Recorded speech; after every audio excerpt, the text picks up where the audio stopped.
Oblak is a good goalkeeper. Hasn't always been at his best this season, but that's going to be a key part to it as well. Set plays and balls into the box. Spanish national team coach in attendance ahead of the Euros in the summer.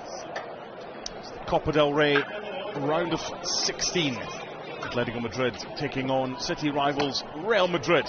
Civitas Metropolitano. Thank you for making us part of your Thursday. Mark Donaldson alongside Stuart Robson. It's a repeat of the quarter-final matchup from last season in the Copa del Rey, where Real Madrid eliminated Atleti. They haven't done so in back-to-back seasons since 1990. Sample the atmosphere as the teams come out.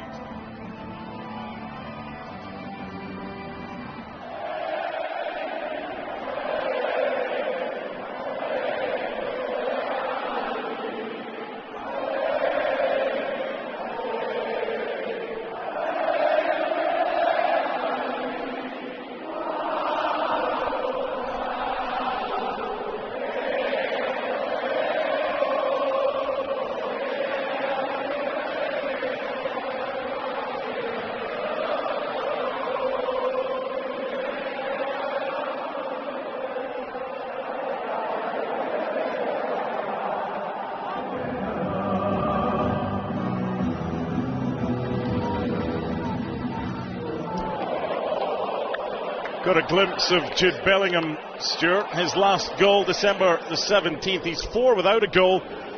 Craig, Shaq and Dan speaking about that game here earlier in the season in September. He was quiet that day. This would be the perfect opportunity for him to silence these Atleti supporters. Absolutely.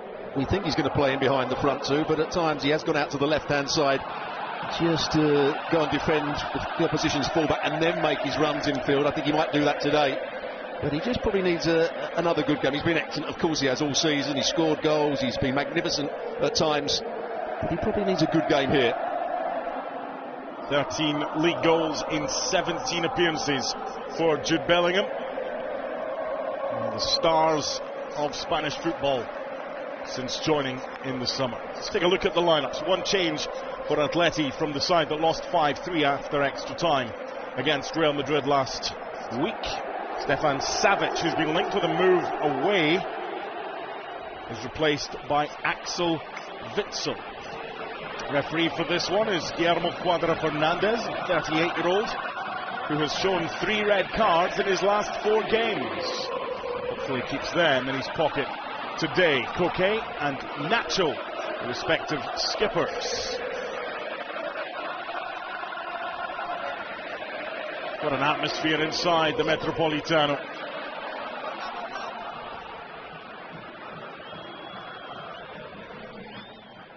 Real Madrid, 2 changes from the side that beat Barcelona 4-1 on Sunday in Riyadh. Tchouaméni and Toni Kroos are replaced by Luka Modric and Eduardo Camavinga. His 3 starts now since recovering from that knee problem have all been in the Copa del Rey.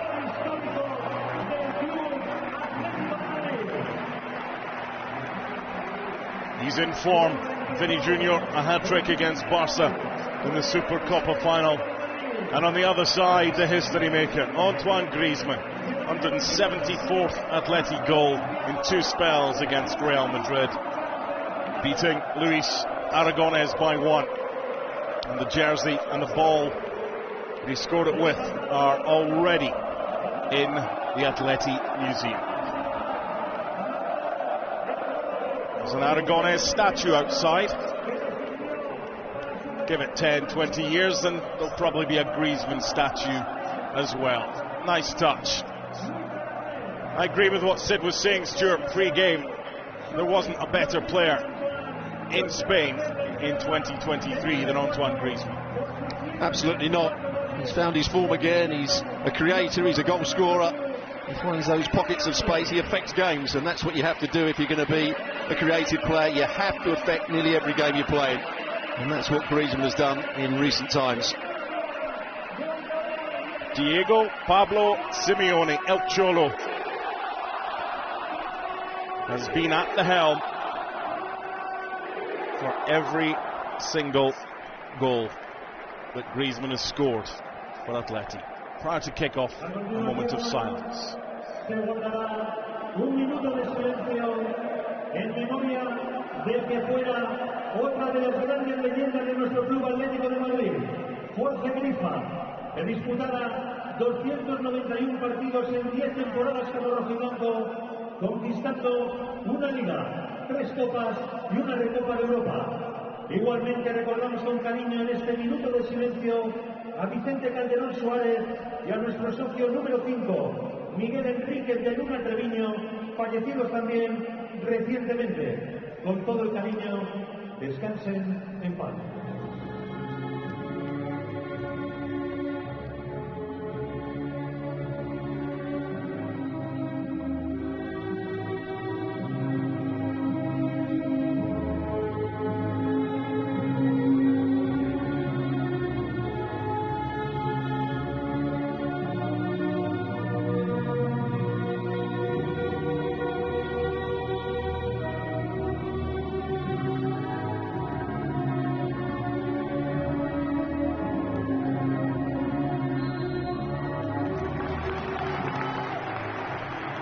El Maestro, Jorge Grifa.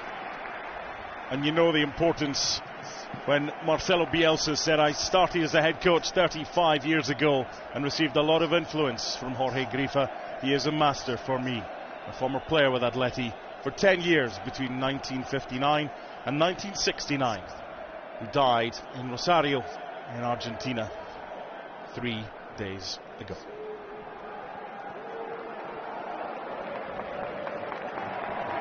I'd like to think we have left the best until last this week in the Copa del Rey round of 16. Final checks from Guillermo Cuadra Fernandez. We are underway. Atletico Madrid, Real Madrid, El Derby. We would all take 8 goals again. Not sure respective coaches would. Atleti would hope for a different outcome following Supercopa semi-final. Do you expect it, Stuart, to be a bit more cagey than it was 8 days ago in Riyadh? Well, I'm hoping not. I think that Atleti will try and play on the front foot. Real Madrid like to play on the counter. They've got pace up front. And I think it should be a fairly open game and a good game. Watch for Carvajal getting forward down this right-hand side. He's been in excellent form, as he was in the game last week.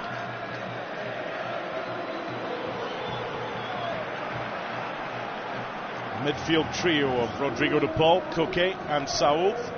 Some talk this morning that the only decision that Diego Simeone had to make was who to start at right wing back. Whether it would be Nahuel Molina or Marcos Llorente. He's gone with Llorente. There you can see Camavinga's playing as the holding player. It looks like alongside Valverde, and Modric to play slightly to the right and Bellingham slightly to the left. Andre Lunin taking his start.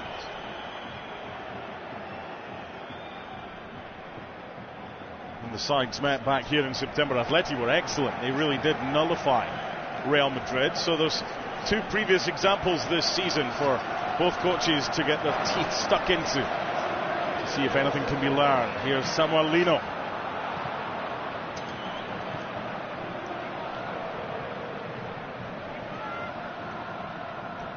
Good for Real Madrid to get Camavinga back. Knee problem forced them to miss a huge chunk of November and December. There you saw the problem with the shape that sometimes Real Madrid have. Left by Valverde, dangerous. Just go back to that. Lino was able to just walk forward with the ball. Modric wasn't happy to come out and defend him. Carvajal had to drop back because he was up against somebody else. So Lino could be the outball for Atleti. Watching at Real Madrid's midfield here, Modric in a more advanced role down the right when the ball's in that area. Bellingham just dropping a little bit deeper, but we do expect Bellingham to play in behind the 2 Brazilians. I think he's going to play to the left-hand side. Yeah, they're going to play with 2 holding midfield players, Valverde and Camavinga. Slight change to his midfield. There's a good indication. Bellingham on the left. Valverde and Camavinga in the middle, Modric slightly to the right.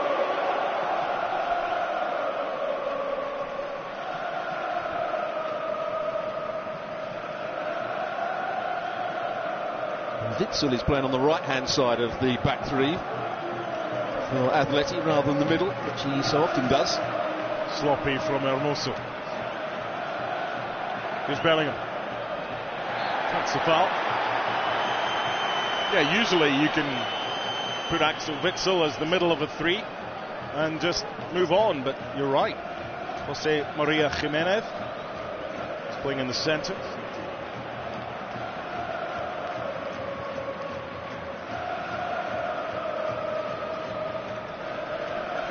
Mendy.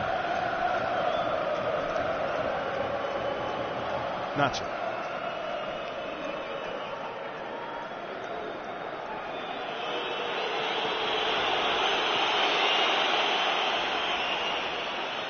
Camavinga to Modric.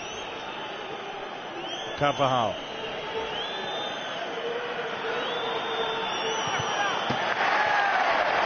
Yeah, if you close your eyes, you'll know when Vinny Jr. is in possession. The sound of the crowd. Vinny Jr., when we put him on the lineup, we always put him as a front player alongside Rodrigo, but he will go out to that left-hand side more often than not. They don't play close together, the front two for Real Madrid.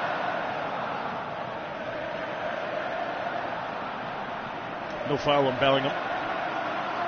He'll have licence to roam. Stuart's already mentioned 4. We've already seen him play both there and this position here. And he'll play in between the two forwards. By Griezmann. So front two in form. Morata with a hat-trick at Girona. Griezmann scoring goal number 174 against Real Madrid in Riyadh. Hermoso. Deals up in the summer, Hermoso. He's been offered lower wages to stay. But stays down for now. Samuel Lino chasing and unable to keep it. There's a lot of talk about... Sorry, Stuart, there's a lot of talk about changes. It'd be interesting to see whether he was offside there. Yeah. Because he's the player that I think can be the outball, without doubt. The ball was just overplayed, but Lino has got licence to get forward. Modric is tucking in. So they can create a 2v1 against Carvajal if Griezmann just pulls that little bit wider. Talk of changes at the back for Atleti. Stefan Savic linked with Fenerbahce. Hermoso's out of contract in the summer, has been offered a new deal. Soyuncu, Porto and Fenerbahce for him. Here's Lino.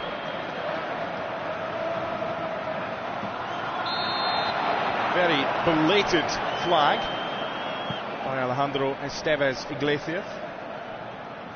Here's Camavinga.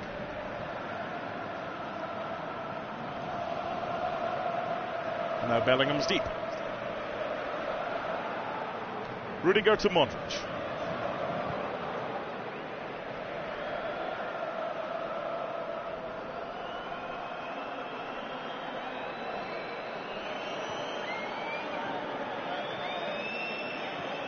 It's going to be interesting when Vinny Jr. gets in a 1v1, because the player that is coming up against him is Witsel, who's a very experienced player and a good player, but not particularly good in 1v1 situations. Hasn't got great pace. Llorenti's trying to get back now. Nicely moved to Rodrigo. Leaves Lino for dead. Some tough, strong defending there.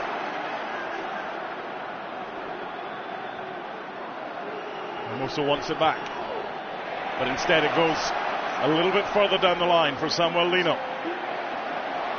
There's a little slip there by Rudiger. This is Griezmann. Not sure if that was meant for Rodrigo de Paul. He wouldn't mind it back again. Here's Real Madrid, a little bit more stretched than it was in the opening 5 minutes. Vinny Jr.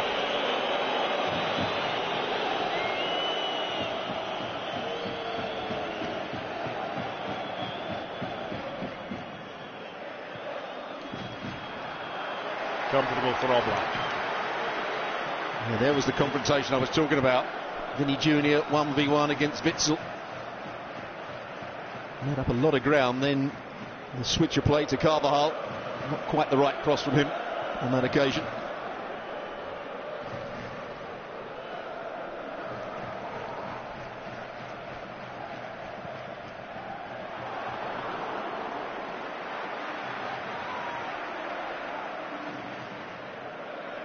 There's the front two trying to combine. Good attempt by Griezmann just to bend it in behind Nacho.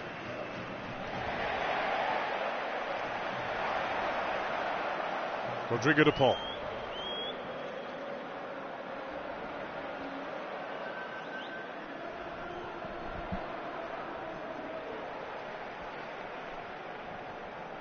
Samuelino.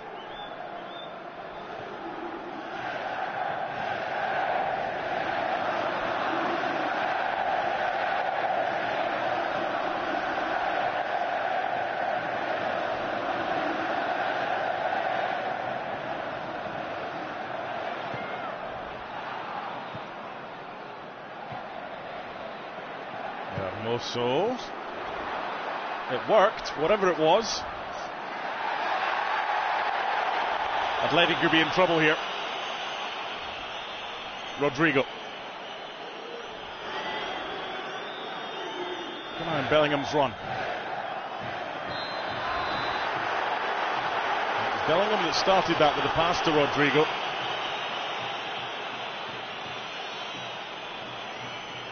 Just caught the heels of Rodrigo. Capel, as he comes back, goes in between the two Atleti players. It wasn't much of a contact. In fact, he actually clips his own heel. Good challenge by Nacho right on the edge of the box as Morata was looking to turn and get the shot away. Camavinga also getting his foot in. 10 minutes, Stuart, and the first opportunity for a set-piece delivery. Rudiger will be the target. Bellingham's also decent in the air.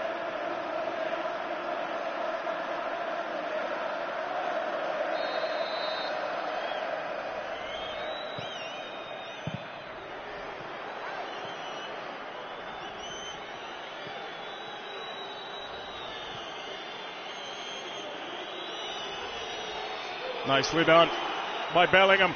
Brilliant. Off the bar. The follow-up. As close as they've come. You said it. Brilliant from Bellingham. Lovely little ball played by Modric. Really, when he picks the ball up here, you don't ever think he's going to get a shot away, but he goes past a couple of challenges. Not a good effort from De Paul. Might even take a slight deflection off Jimenez. Really good play from Jude Bellingham.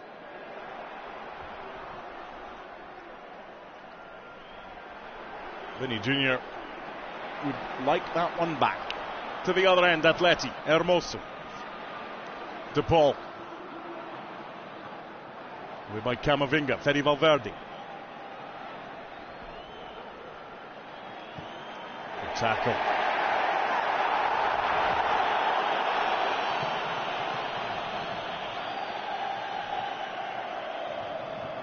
Nothing like a good tackle to get the crowd going. Here's that bit of skill from Bellingham. Little nutmeg on Witsel. Goalkeeper certainly beaten. Does it take a slight deflection off Jimenez as he comes out here? Just there, it does. And Vinny Jr. with a very poor effort. That perfectly timed tackle a couple of minutes ago reminded me of you back in the day. Was there a foul you were picking up on there somewhere? No, I was giving you praise. Whether it was at West Ham or Arsenal.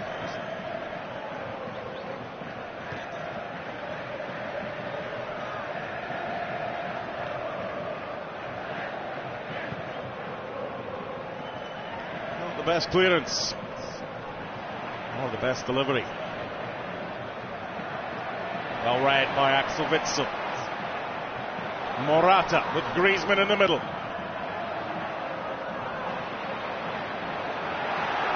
Saul.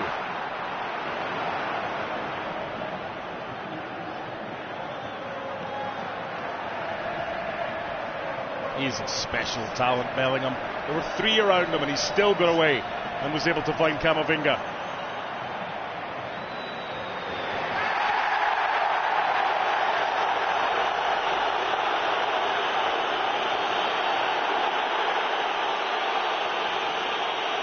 Well, he doesn't think he committed a foul here, Vinny Jr.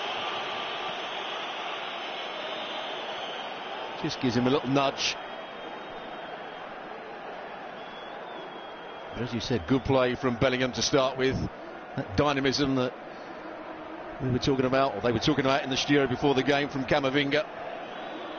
But then one thing he's got to do is be better with his final pass, Camavinga. Carvajal protesting his innocence.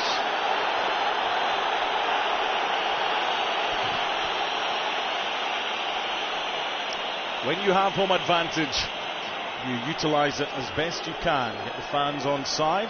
Stuart Robson, what do you see here?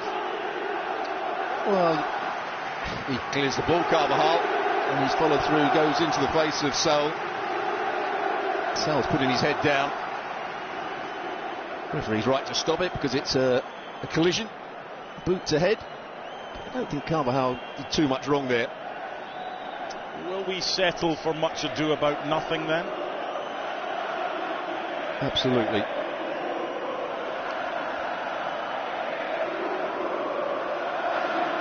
Great noise. The 15th minute of the 235th El Derby. It's goalless, although Real Madrid have hit the bar after 11 minutes. Bellingham, deflection. Followed by Vinny Jr. firing over. Griezmann. Marcos Llorente.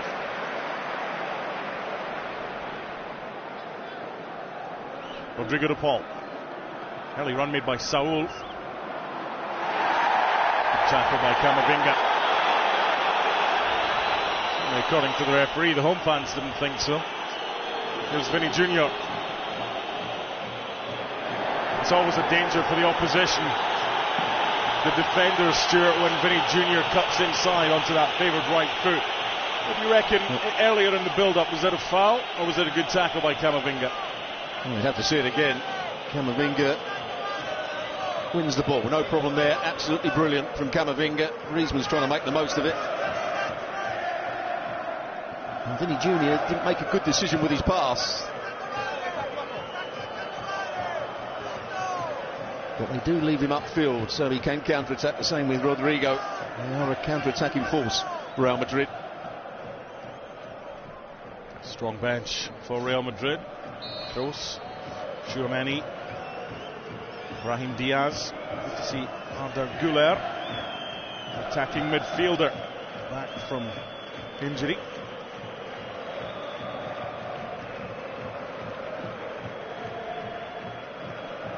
Memphis on the bench for Atleti, and Angel Correa has been subject to a lot of speculation linking him with a move to Saudi Arabia. Modric forward for Rodrigo. Carvajal's advanced. No foul. Yeah, if they can play this forward quickly, Carvajal's out of position. That's sloppy from Saul. Rodrigo.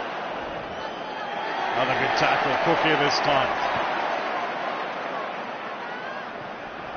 Some good wholehearted thuds in the opening 17 minutes.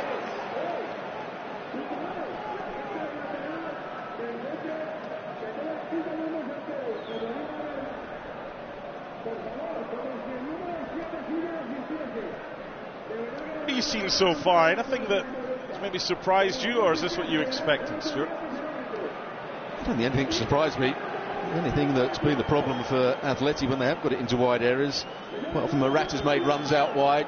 He's been a bit short in the front areas. So it's been fairly easy for Real Madrid to defend so far.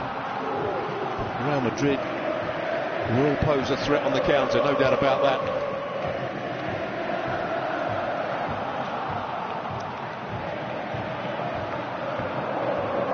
You spoke earlier about Vinny Jr. and Rodrigo playing wide apart at times to allow Bellingham to play in that role. That was the first time that we saw them pretty close with Vinny Jr. on the left, Figo in the centre. Very flexible. It's not going to work. The league table may say Girona are top. They have played a game more than Real Madrid. But for you, Real Madrid the best team in Spain right now? I think they're going to win La Liga.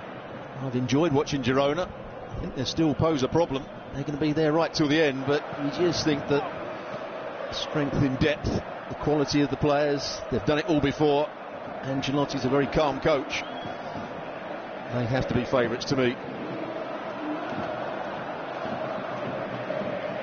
Samuel Lino. Yeah, the 0-0 draw for Girona at Almeria 4 days ago did take them clear at the top by a point. It was 2 points dropped. Linked today with Matt O'Reilly from Celtic. Be an interesting one if they were to get that one done. Here's Koke. Jimenez. He's going to be doing better there, Marcos Llorente. Real Madrid really player. Got into the game, has he, Llorente, out on that right-hand side. He's such an athletic player. Drive forward, he can get crosses into the box.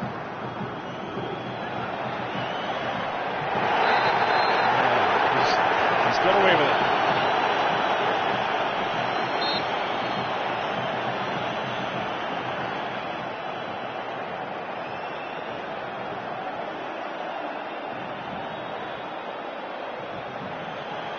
Here's an opportunity for the visitors. Vinny Jr., Rodrigo, Hermoso across. That's really good defending. Carvajal, Camavinga. In behind. Good save. Not once, but twice. Living dangerously, Atleti. And again. Referee not interested. That will be checked. They got away with that, Atleti. Well, I think they're claiming offside. It wasn't offside from first viewing. There you can see times his run perfectly. Does well to get his shot away before Jimenez got back into him. Double save. His control was excellent. He had to try and turn with the second touch, which he did. Vinny Jr. again very lively to get onto the knockdown. Did he get the final touch, Stuart? It looked like it might have been Jimenez. Regardless, All Black had to be alert. Koke, Samuel Lino.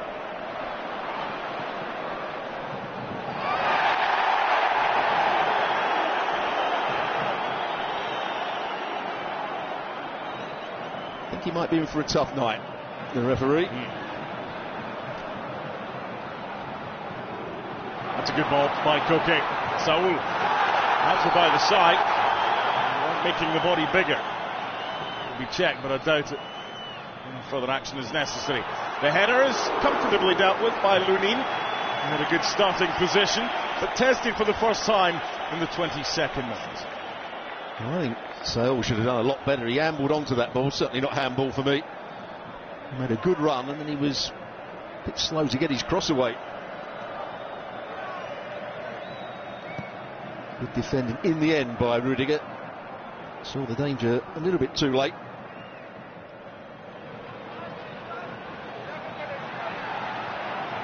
Lino, bit of space here for Rodrigo de Paul, blocked by Camavinga.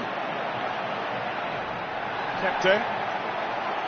Before being cleared away for a throw rather than a corner.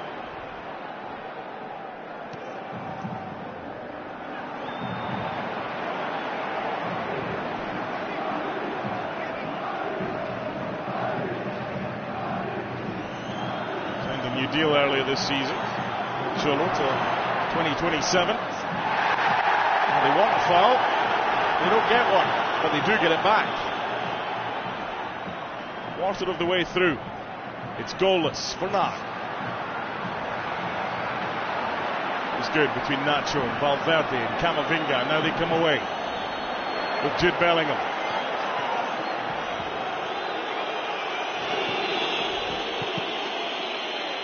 The deflection nearly going into the path of Jude Bellingham, who was offside. There was the counter-attack again. This time it's Jude Bellingham that started it all off.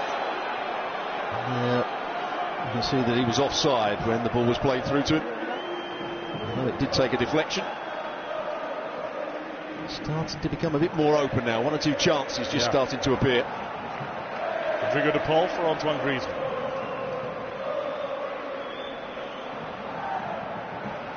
Koke.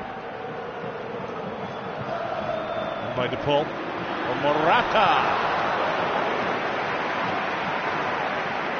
Well, they're the areas that I think Atleti can cause problems. Jude Bellingham was slow to go and press the ball against de Paul. It was an easy cross, had 3 or 4 players in the box as well. Rodrigo. Vinny Jr. Well defended.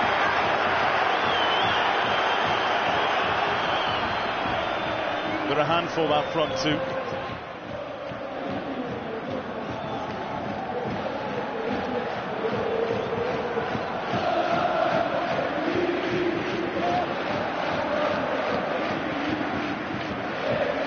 Last time Atletico Madrid lost at home was on the 8th of January last year, more than 1 year ago. Ousmane Dembele scored in the 22nd minute for Barcelona, who were slightly fortunate to get all 3 points. Since then, in all competitions, there hasn't been one team that's come here and left with a victory.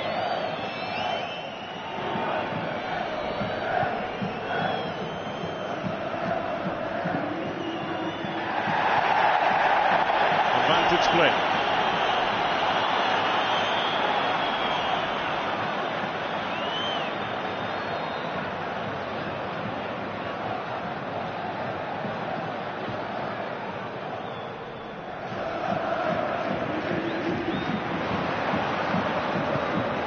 Camavinga, but de Paul gave it away. Modric, there's that ball in behind that was on and executed. Bellingham, Vinny Jr. Corner kick. Not sure the shot was on for Vinny Jr. Excellent play from Modric, who hasn't really been able to get involved in the play too much. Out on the right hand side there, he found himself in the middle. Bellingham wanted to go himself, has to check back. I don't think the shot was ever on. Defender Jimenez was right in front of him. Here was the overhead from Morata. Never going to trouble the goalkeeper, Lunin.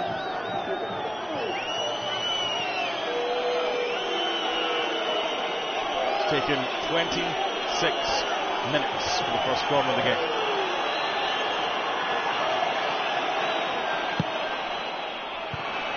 Away by Morata, usually pretty good in his own penalty box.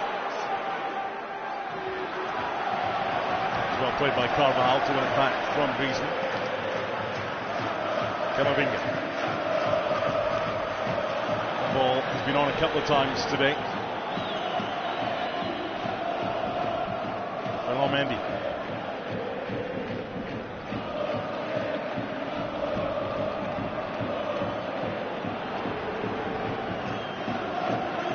Bellingham.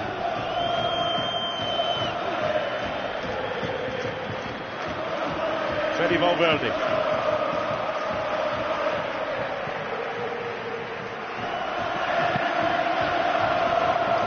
Well dealt with by Samuel Lino. Hermoso.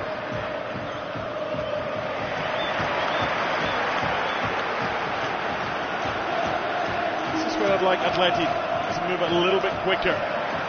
Putting the goalkeeper up his line, but behind it went. You saw there, Stuart, when he had possession of the ball, Saul, he didn't really have too many options, and that's what they've got to do better, Atleti. The movement's got to be better, and they've got to play it a bit quicker as well. Yeah, I was looking at Morata. I was expecting him to make some sort of forward run or try and threaten the back of Real Madrid.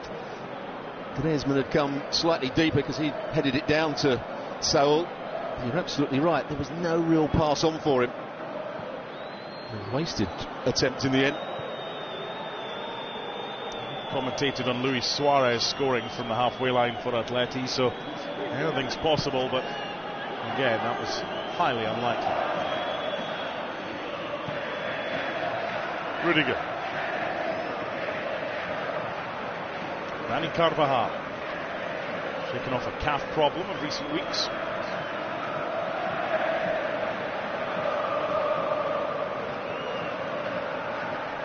He's looking at the goal scorers from the game 8 days ago in Riyadh. Rudiger, Ferland Mendy, Carvajal, Joselu and Brahim Diaz.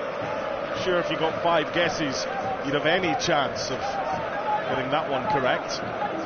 It's a name the goal scorer quiz question. No goals as yet in this one.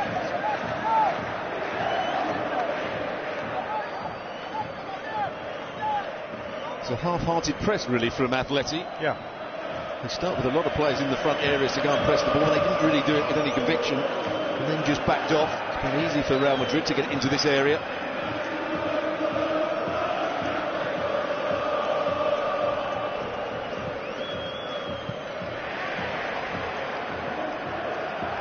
Camavinga. Challenge. Axel Witsel on Vinny Jr. It's just when it needs to be quicker. Where are the options for Saul? There's just a wall of 3 jerseys in front of him. It's something they're going to need to figure out. Reaction there, couldn't you? The crowd's reaction was they wanted it played much quicker. Griezmann wasn't in a forward position. He was playing in midfield and just ambled forward. He's going to do a lot more in the game, I think, Griezmann. Here he is.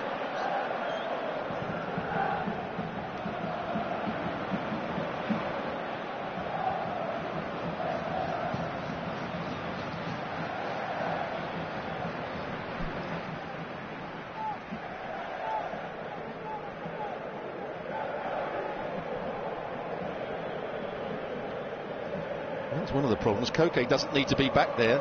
De Paul doesn't need to be back there. We've got 3 centre-halves. Let them play out from the back. Push Griezmann up alongside Morata. Get the wing-backs high and wide. Pablo Barrios is available again. He had a meniscus problem and then was ill earlier this week. He's on the bench.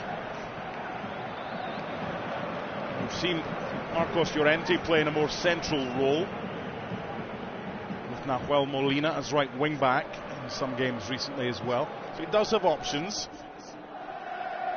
Options is something Atleti have lacked when any of those 3 have been in possession in the last 5 minutes or so.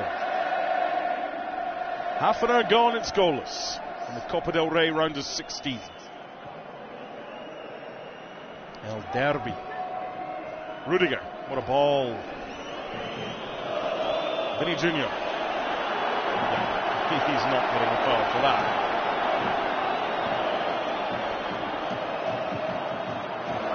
That's a better pass. Morata.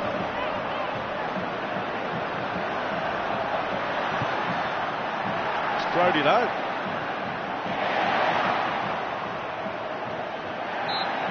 But the big shock there, Mark, was that Morata made a great run down the side. He's got himself turned. He's started to run into the box, and Griezmann was 30 yards behind him, jogging forward, almost trying to be a support player.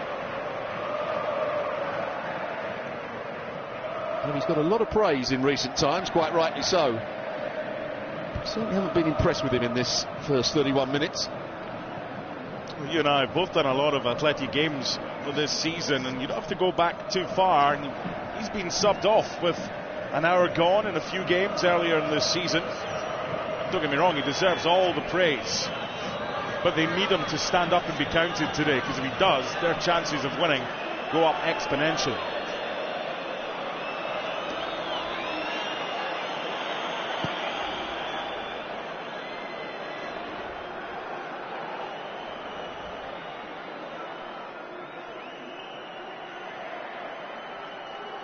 Well, there's a lot of extravagant movement by Real Madrid to eventually get Rudiger out, and then in taking his time, Carvajal went in field, Modric went in field. The only way they could get out was with Rudiger making an overlapping run. Griezmann's position here is interesting. It's a position that Saul picked up about 10-15 minutes ago, trying to play in between Rudiger and Carvajal. Griezmann's better suited to that than Saul was. Rudiger again with the diagonal. Axel Witsel with a good header. They've obviously decided that Axel Witsel is to play on the right-hand side. I feel he's a better man marker of Vinny Jr. That was sloppy. Here's Modric. Good tackle. Options non-existent. Hermoso, better. Griezmann. Lino. That was well defended, but that was a good ball in. This is better from Atleti. Samuel Lino. Flexion on that cross. And here's Bellingham. Good strength. Vinny Jr.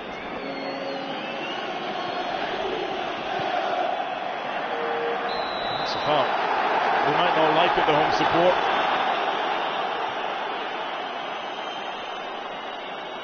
That's good play from Bellingham. He knew the challenge was coming in, so he just got his right foot on the ball. A bit late with the replay there.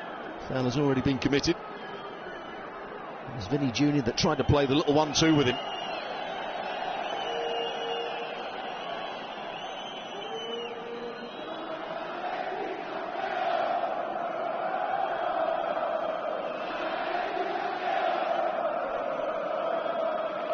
This is within range, Stuart.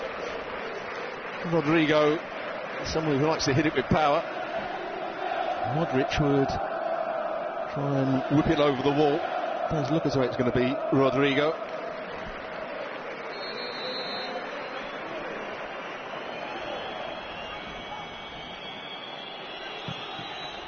Rodrigo with the effort, deflected over for Real Madrid's second corner kick. Extra time and penalties if required in this one, remember.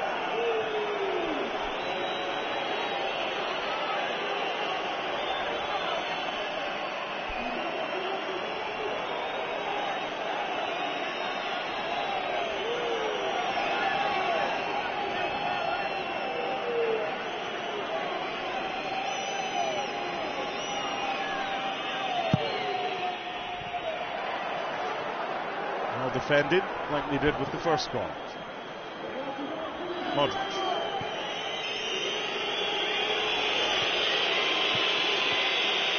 Nicely done, Rodrigo. Tempting. Had to be dealt with by Witsel. Corner number 3. A good play down the right-hand side, but nobody was really anticipating the ball being played into the box. The one man that was still in there was Rudiger, who tried to get round the back. He was a bit too late.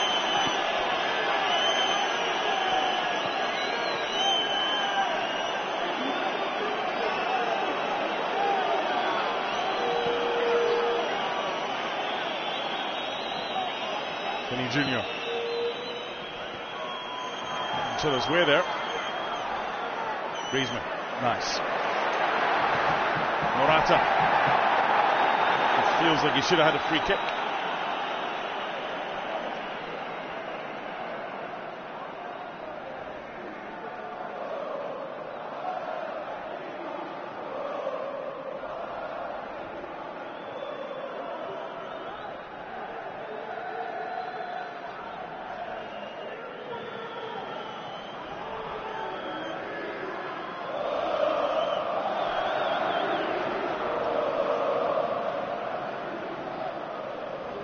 Both these two through to the Champions League round of 16, which is better than Atleti did last season when they finished bottom of their group and failed to qualify for European football after Christmas for the first time in a decade.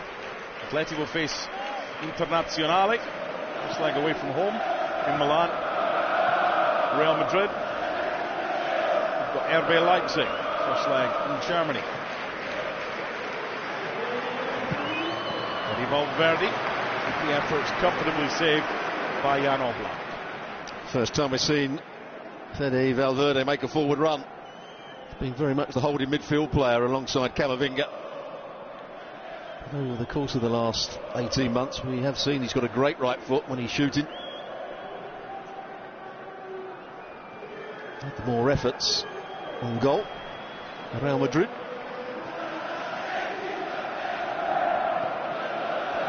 Morata. Griezmann. De Paul. Space for Saul. Samuel Lino! 1-0!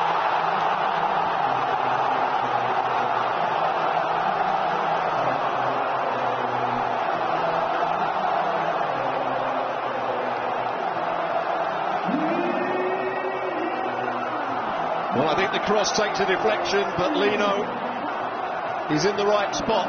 They've got players in the box on this occasion.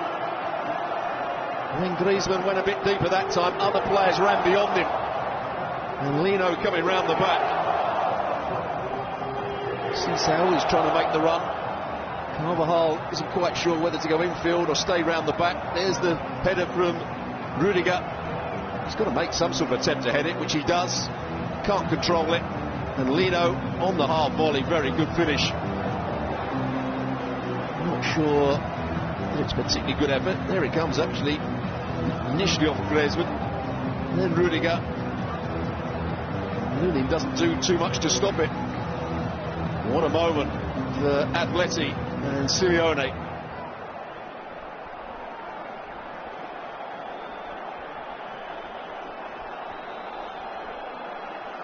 Played further forward on loan at Valencia last year. Right place, right time. Expect the unexpected, the deflection of that man. It fell perfectly for Lino. There was still a lot of work to be done, but he took it nice and early. And Atleti leads.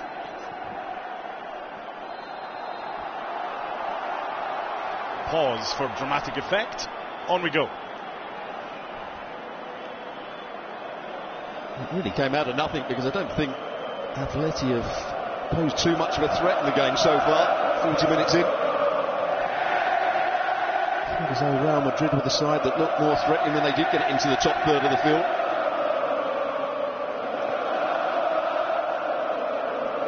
Just listen to the noise inside the stadium now. It's certainly got the crowd going again. There are three aims for Atleti, and I don't think one of them is winning the title, because I think they're too far back. Champions League, top four finish. Champions League against Inter doing well this season, and knocking Real Madrid out the Copa del Rey. They're 1-0 up. 5 minutes of normal time remaining in this first half. Real Madrid has had the better chances. Atleti's put it in the back of the net. Vinny Jr. Camavinga. Bellingham. Who's it going to break for? It was a really good tackle by Witsel.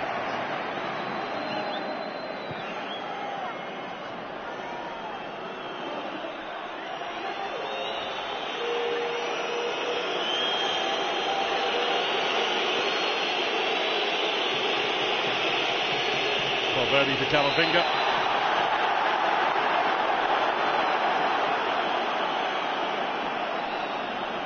De Paul with the challenge. Camavinga had just got the wrong side of it. Here's the goal again. De Paul was actually trying to play it to where it ended up. He might have even been trying to play it to Saul, but it came off Griezmann, it came off Rudiger, and it ends up with that man there, the left wing back. That's caused one or two problems to Real Madrid. And a very good finish.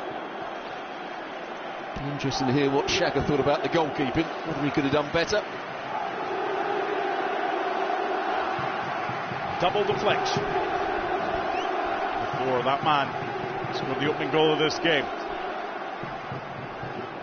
Also scored here against Lazio in the Champions League. And by Modric, away by Morata. He kind of went across to Bellingham, and I don't know if Bellingham even knew that Lino was there. It's starting to get heated.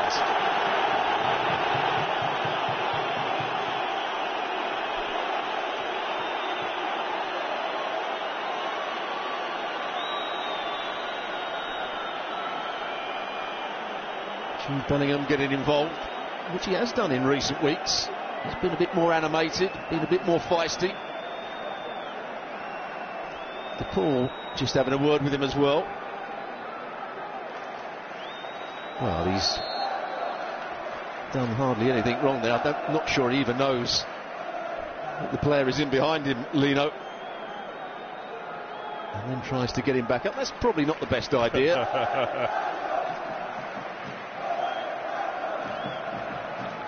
It's not quite Graham Souness planting a flag in the centre circle of his rivals. It always has to come back to something Scottish with you, Oh, doesn't it? here we go. It's taken 43.5 minutes. I was wondering how long that would take.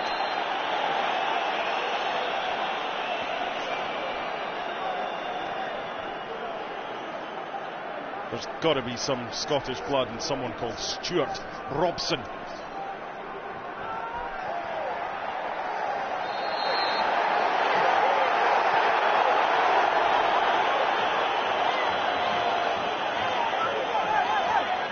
I think the ball boy was getting involved as well, though. I think he might have thrown a ball at Bellingham as he threw it on the field. Mendy just steps across the challenge from Morata to win the free kick. Vinny Jr., I think, is telling the referee that the ball boy threw the ball at one of the Real Madrid players. But he likes all this, and Vinny Jr. gets a yellow card for remonstrating with the referee. Don't get involved. You're a great player. You don't need to get involved. Just walk away. Camavinga doing the right thing.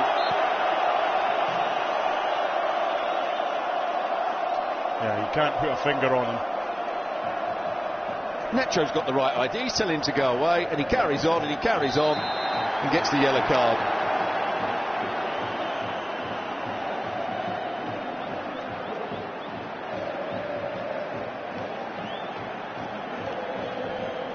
Okay, saying that's a little bit further forward than should be.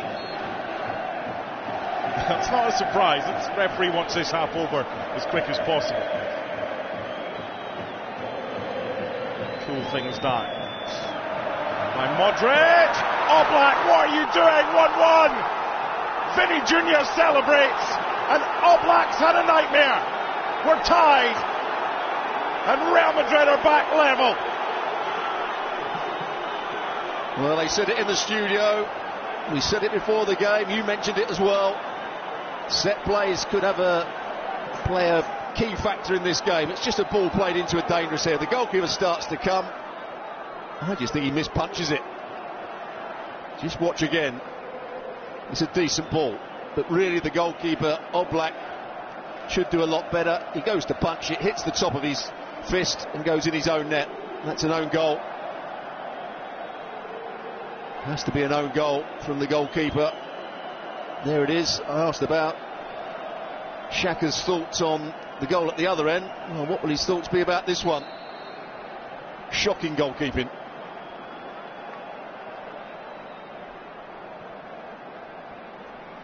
Given that the initial free kick was on target, Modric might have a say that it's his goal, because the deflection, I totally get what you're saying, it should go down as an own goal from Oblak, because that was a material impact on the ball. And I wonder if Luka Modric will be saying, hold on a minute, that's my goal. Regardless, Real Madrid are back on level terms, and that was a howler from the goalkeeper. 2 goals in 6.5 minutes. Bearing in mind this is a referee that's dished out 3 red cards in these last 4 games. He'd do well to blow the half-time whistle now. Morata again, the player that's unhappy. He's the one that's been penalised.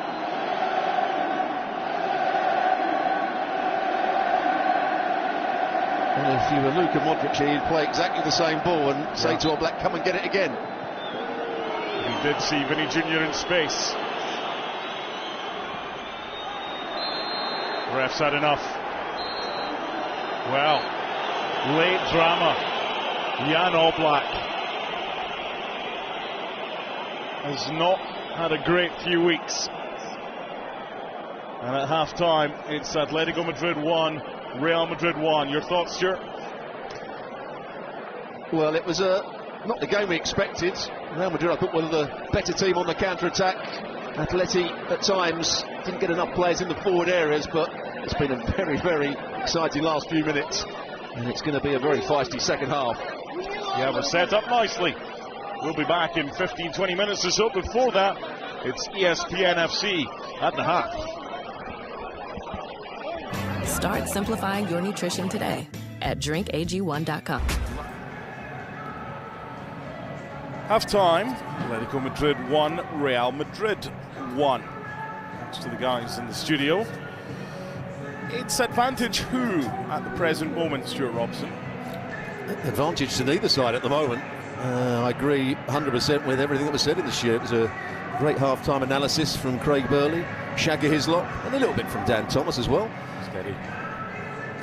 Real Madrid, I thought, were the more threatening in the top third of the field. Atleti need to get their players, their midfield players, higher up the field. They need to get more crosses into the box. The word I would use is there was a reluctance at times from Atleti to get players forward, and when they did, as Craig Burley said, they scored their goal, and it gave Carvajal and Rudiger a slight problem because they had more than one player to deal with. This fixture is a repeat of the final back in 2013 at the Bernabeu. Atleti winning by 2-1. Going from a Ronaldo goal down to the Costa and João Miranda. It was the last time Atleti won this competition, which they have won on 10 occasions, none since 2013. Real Madrid, the defending champions, they won their 20th Copa del Rey and their first since 2014. They beat Osasuna 2-1 in last year's final at La Cartuja in Sevilla. Rodrigo with the goals. There's Carlito.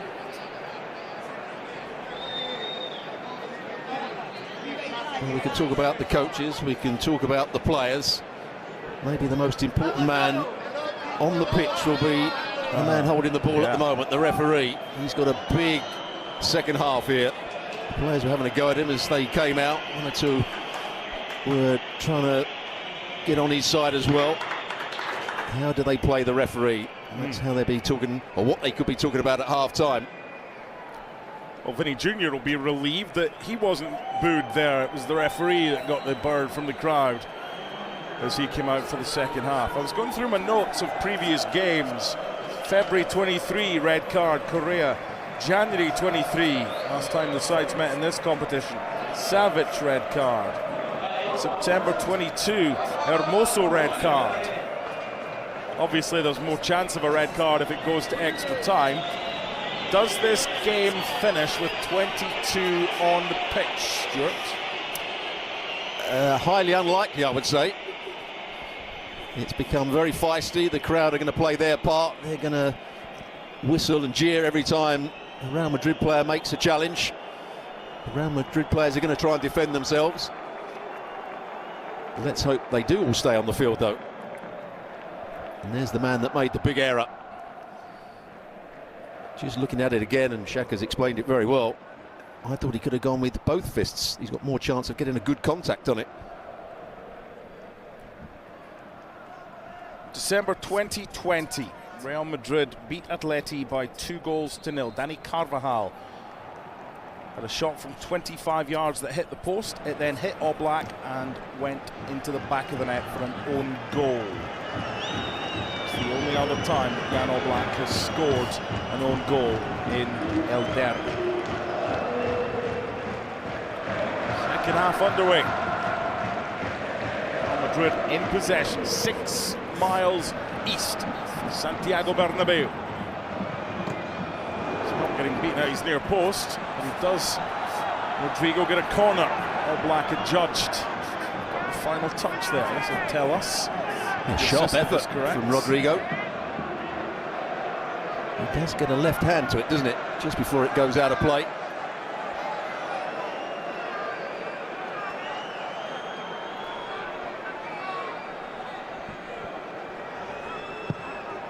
By Modric away, by Morata. That's happened in 3 of the 4 corners.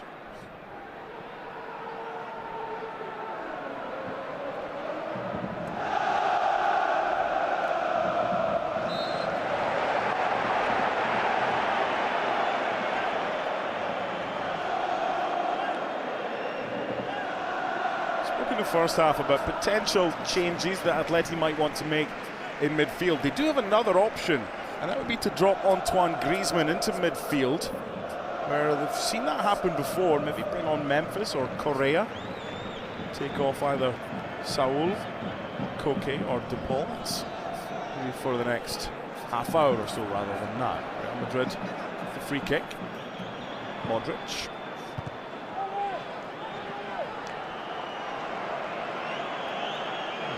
Bellingham had made his run for the right foot cross from Modric to make his way back.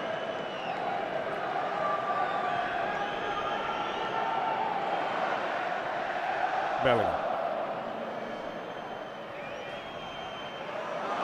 Great feet. Brilliant from Bellingham.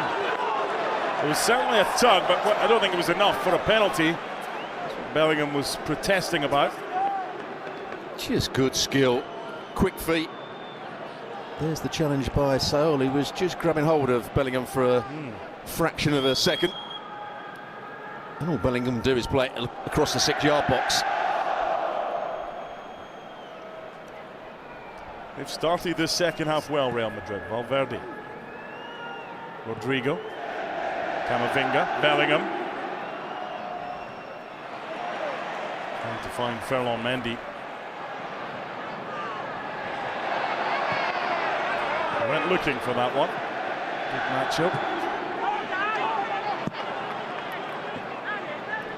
The referee will certainly be hoping that the 15-minute break has cooled everybody down.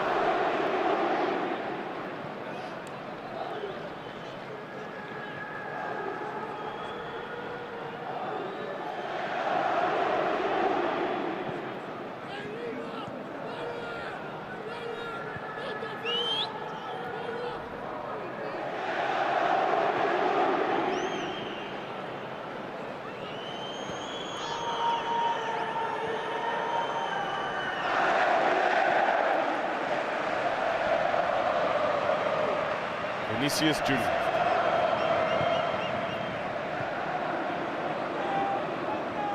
Morata. Griezmann. It's got to be better than that. Good start, as you said, to the second half here from Real Madrid and Bellingham. They've come out flying.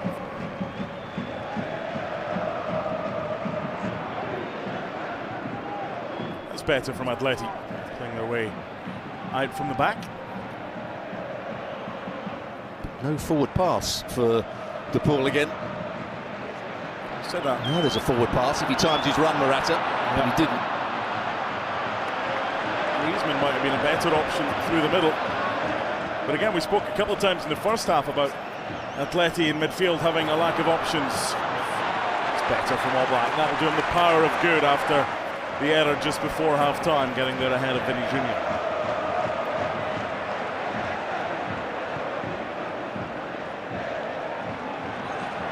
Still an element of caution about Atleti's play. The boys in the studio were talking about that at half-time. Marcos Llorente.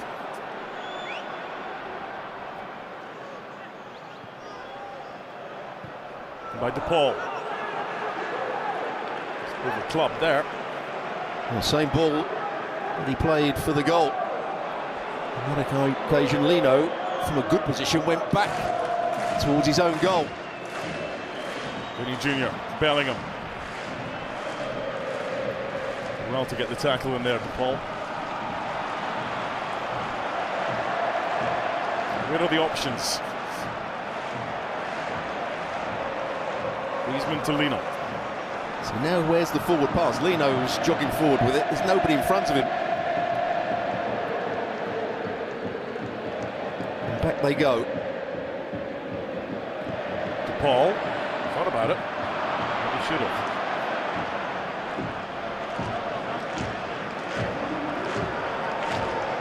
Saul. By Rudiger, but not very well. It's as if Atleti are frightened at what Real Madrid can do to them if they concede possession. You're absolutely right. There, Camavinga just overhit it by a fraction for a good run from Vinny Jr. Got in between Llorente and Witsel.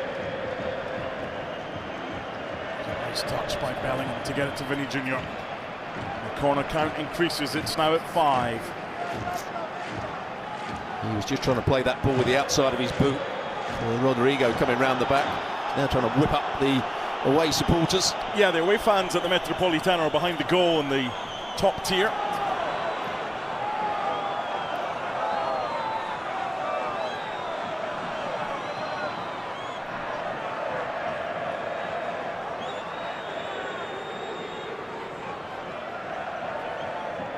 So 3 of the 4 corners prior to this were headed away by Morata. They're going to keep it away from him this time.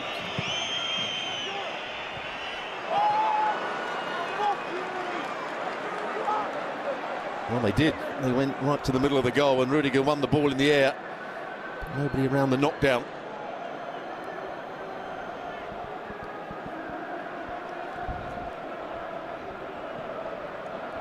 Okay.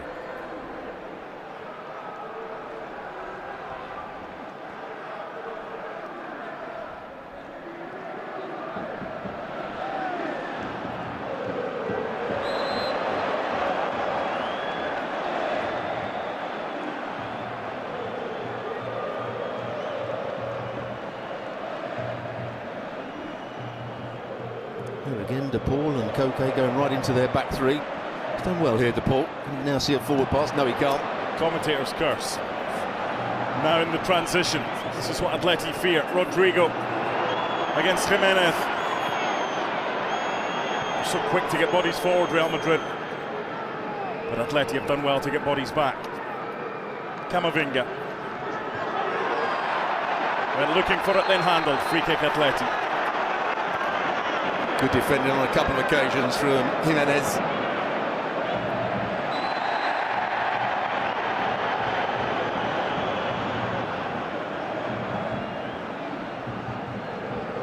Just the 1 yellow card so far, dished out by Guillermo Cuadra Fernandez to Vinny Jr.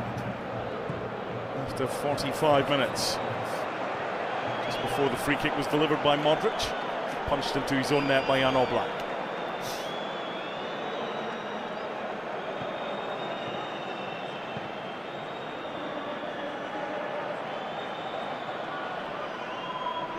Starting to get a few more bodies forward now, Atleti. A bit braver on the ball.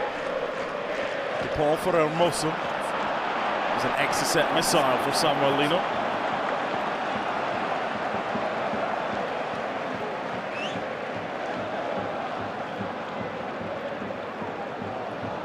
Oh, appreciation of the weight of pass from Hermoso.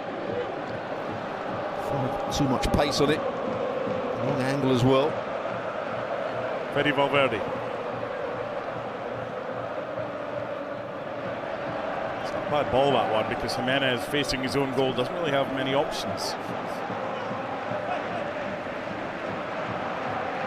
Rafael Molina.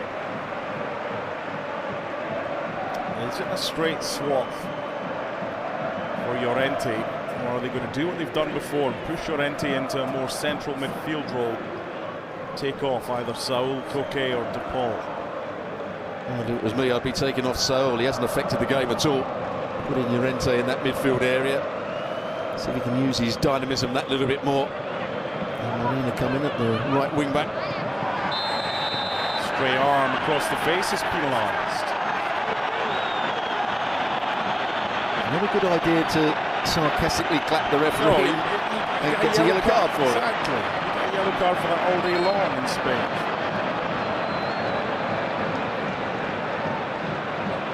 Now he's a player under pressure because there's somebody that likes to tackle. I think he's just putting his arm out to hold the challenge off. He can't believe it. So it is. Marcos Llorente into midfield. Rodrigo De Paul to the left, Koke in the centre, Llorente on the right. Of midfield, Nahuel Molina to right wing back. They've done this a lot.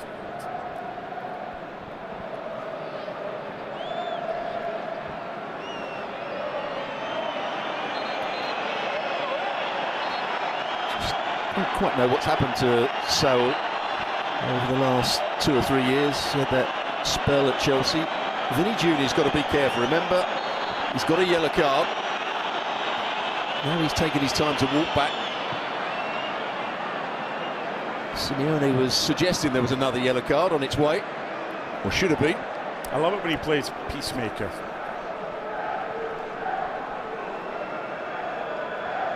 Spent his entire career winding people up. He has a brilliant footballing career as well, Simeone. Deflection. What a chance! Oh, Camavinga! The deflection of him and Morata. Right place, right time. An Atleti lead. From an Atleti perspective, gloriously chaotic. From Real Madrid's perspective, a catalogue of errors. 2-1 to the Colchoneros. Well, Xhaka defended him at half-time, but the goalkeeper and Rudiger make a real mess of this. What an easy chance eventually for Morata. But there's a lack of communication. Here's the ball played forward. Initially, good play from Griezmann. There's the next ball. Camavinga sticks out. He can't do much about it, but the goalkeeper gets his angle all wrong. He's got to get himself behind the ball. Camavinga's just sticking a foot out to try and stop the ball going back to Griezmann, but the goalkeeper pushes it onto Rudiger, and Morata is in the right place. Sloppy goalkeeping. He's got to do better than that.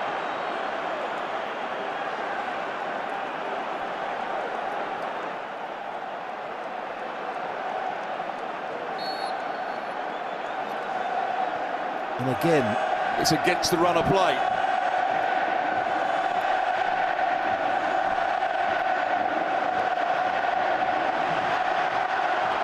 Can they get a third? Not this time.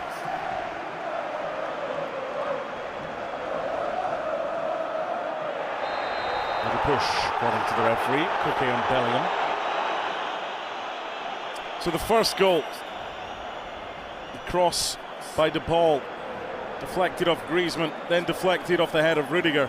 Samuel Lino sliding in, goalkeeper a bit flat-footed. The second goal, another chaotic goal. Modric free kick, punched into his net by Oblak. Then that one, Camavinga with a deflection back towards his goalkeeper. Lunin hit it against Rudiger, and it fell perfectly for Alvaro Morata. You get picture-perfect goals, Stuart.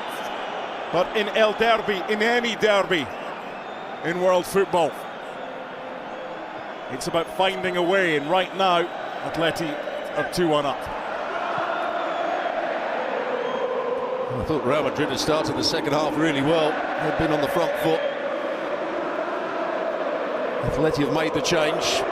Medina coming in.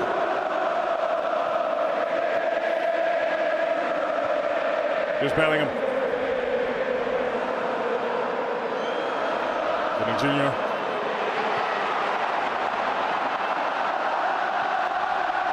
Space to run, but back goes Camavinga.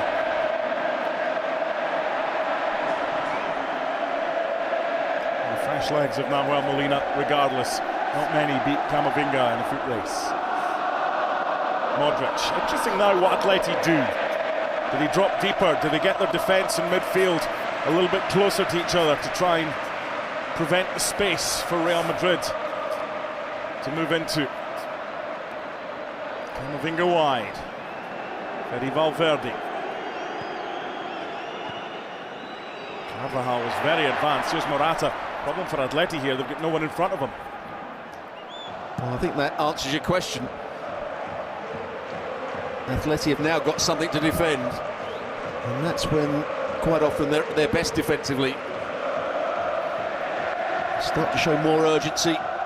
They start to show confidence in their defending. Now they start winning tackles.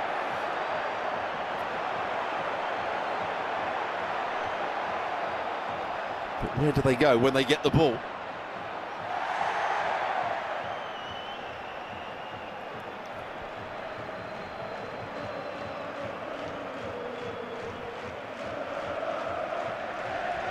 A reminder, Real Madrid are on a 21-game unbeaten run in all competitions.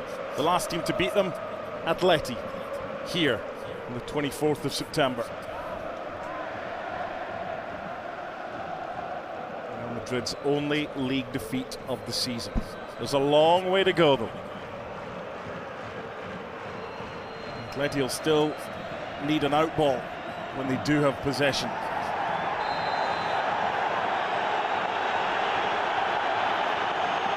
The supporters are asking for a bit more from the referee here.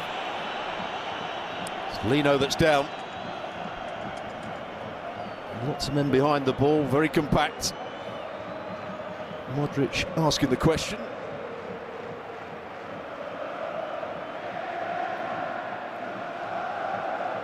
There didn't seem to be too much wrong there, did there, with the tackle? Here's the goal again.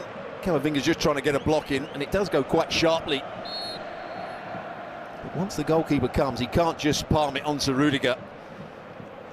Morata hasn't had too much support, hasn't it? He gets a yellow card for his celebration by the looks of it.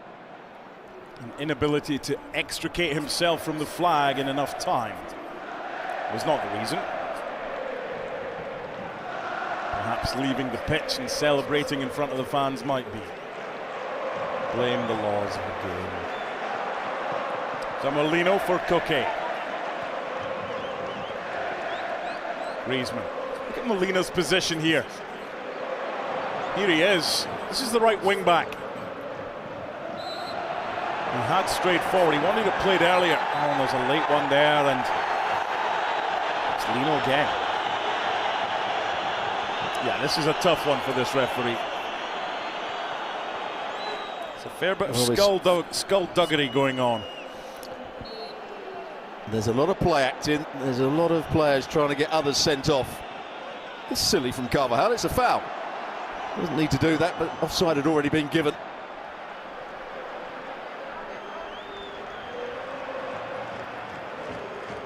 Marcos Llorente.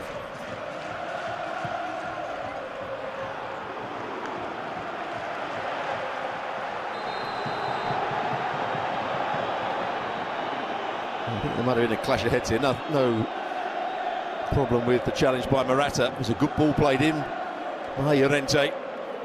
Just needed to get a bit more height, so Morata was up against Carvajal rather than Rudiger. And there you can see Carvajal goes into the back of Rudiger. Friendly fire. Okay, we're in the 20th minute of the second half. What have you seen since half-time? Well, his side started the second half really well, but that goal came against the run of play, and now they've somehow got to get themselves back in the game. Atleti are going to slow the game down, they're going to defend deeply, they're going to be compact. Have Real Madrid got that bit of quality? They're going to bring on a couple of substitutes here. Certainly one who's got passing ability, another one that can wriggle past people and pick out a pass as well, in Diaz.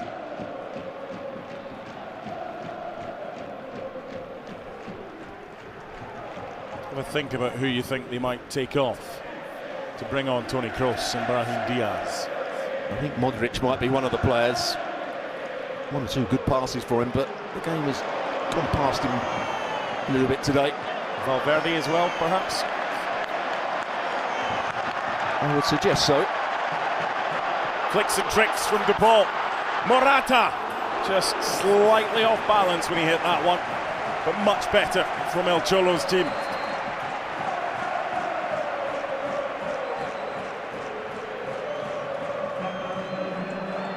Modric is being replaced by Toni Kroos. Mendy, Camavinga to left back. You reckon? Absolutely. Might be a change of shape here as well.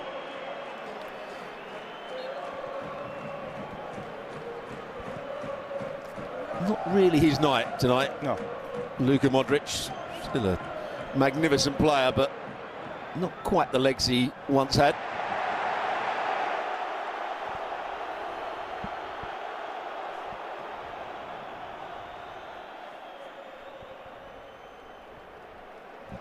Camavinga's gone on record saying he does not like playing left back. The problem is, he's good at it. But I think he's much better utilised as a defensive midfielder. Brahim Diaz, 24-year-old back from loan at Milan. Into the field to play along with Toni Kroos.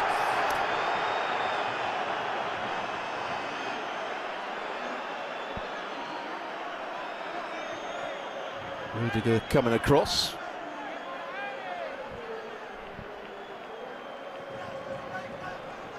Valverde and Kroos will be the holding midfield players. Bellingham and Diaz will play in front of them. Almost a 4-2-2-2. Camavinga.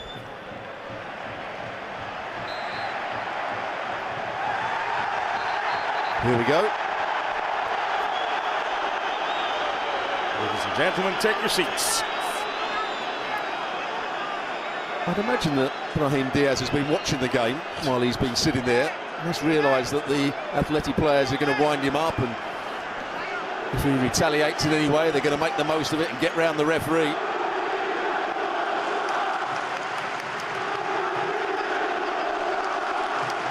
Yellow for Hermoso, yellow for Brahim Diaz. On we go.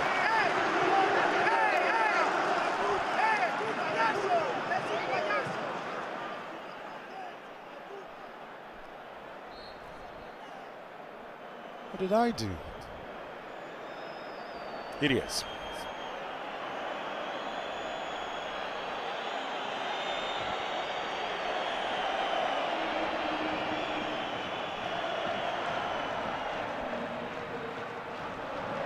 From Morata.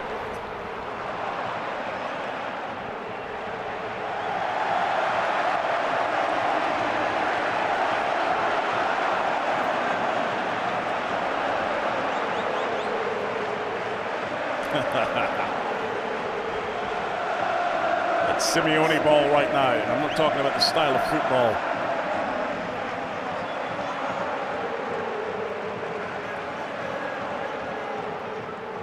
I'm not sure the crowd need whipping up here.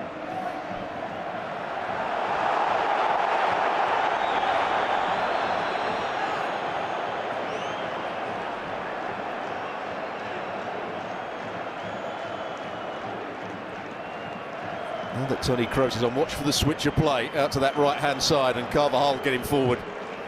That's his favourite ball, Toni Kroos. Bellingham to Camavinga, and he continues his run. Every Atleti player within 40 yards of his goal.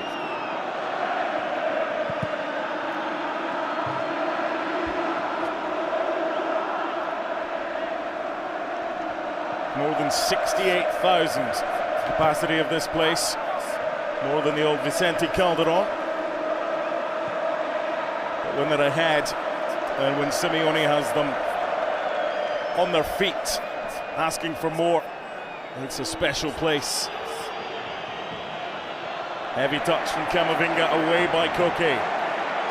Out you get, he says to his teammates. Keep going. He's been the leader in that midfield in terms of organisation. There he was pushing everybody on. Most of the time he's been pulling everybody back.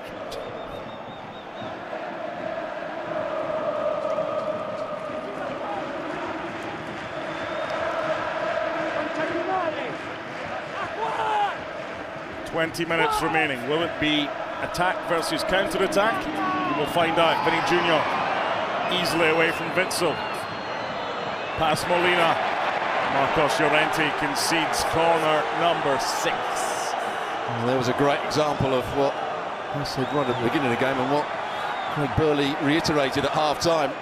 Witsel up against Vinny Jr. It's no contest. You've got to get the ball out to him. 1v1 against Witsel. I don't think he was telling a joke. Kroos to deliver. Morata back again. Keeper came. There's a man down. He has to get up quickly because he would have played everybody onside. It was Morata. There's Carvajal. De Paul.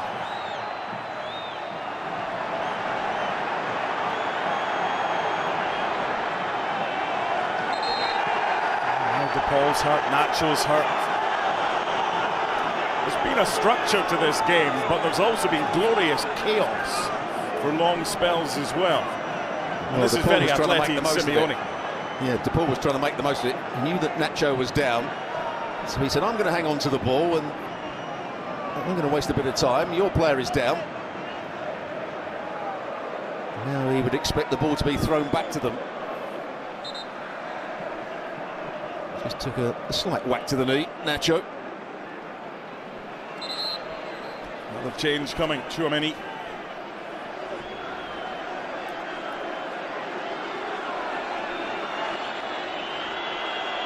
I think he was coming on. Now he's well done. I think he's put his shirt back on now. Tchouaméni. Now he's coming. The white shirt goes back on. Good from Vinny Jr.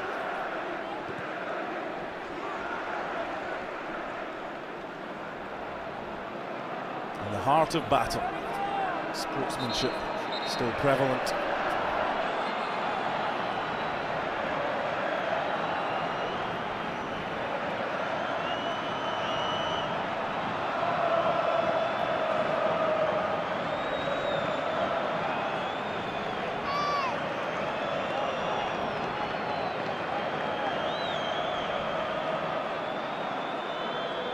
He's had easier games to try and control.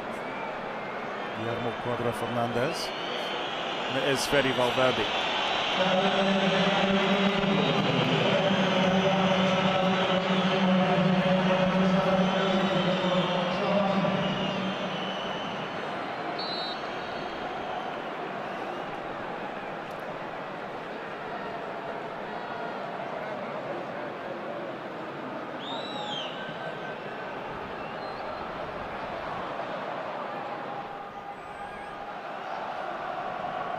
You see Koke was going to go and close the ball down against Rudiger, and then he did a big U-turn, got himself back into a good midfield position.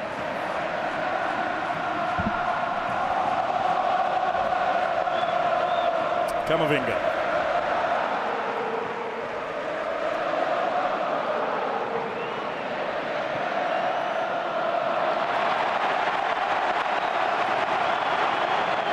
Got to be able to keep your head in a cauldron.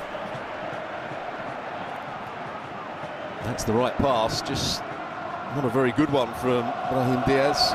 Carvajal will almost play as a right winger at times. They've got to get the ball out to him. He can create a 2v1 on that far side.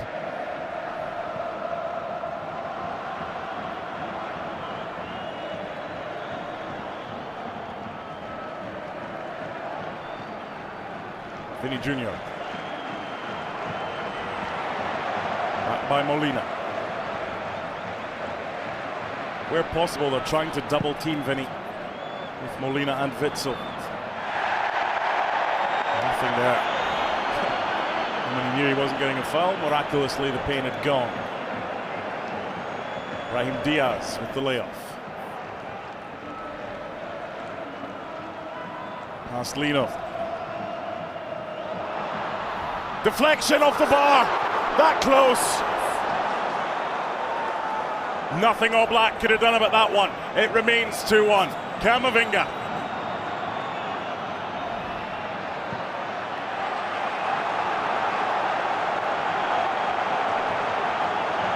Rodrigo, the player that had the shot. Again, it took a deflection.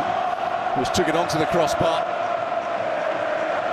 Very similar to the Bellingham one in the first half. Now the count is on. It's 4-on-3. Lino. Morata wants.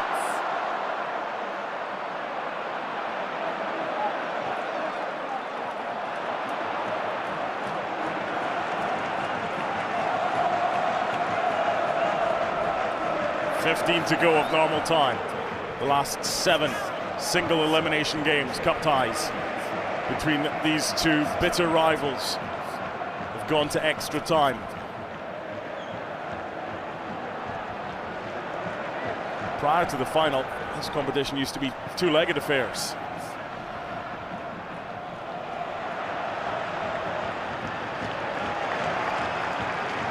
They have to have an out ball for the last 14 minutes of normal time. They can't get so deep and by keeping Griezmann and Morata as a 2, they will have that. Not many teams come here and have more possession of the ball than Atleti, a side that hasn't lost at home for over a year in all competitions. Camavinga for Vinny Jr. It's the hare and the tortoise, him and Jimenez. Now on the counter, the touch by Morata. Rodrigo de Paul trying to invite the challenge, but it was a fair one by Rudiger. Buckle up, boys and girls. This is going to be a roller coaster of the last 15 minutes of normal time. Bellingham, de Paul for company. No foul, says the referee. There's options here, left, right and centre. Nacho's starting position was excellent. It's not been a good night for goalkeepers. Lunin taking no chances. The noise in here is incredible. Well, what a chance that was. 3 versus 2. Griezmann on the ball. Could he pick out the right pass? In the end, he probably didn't. He tried to pick the most penetrative pass out, and Nacho got across. And by Llorente, away by Rudiger. Here's Molina, who's probably the best recipient of that effort a minute ago. Llorente.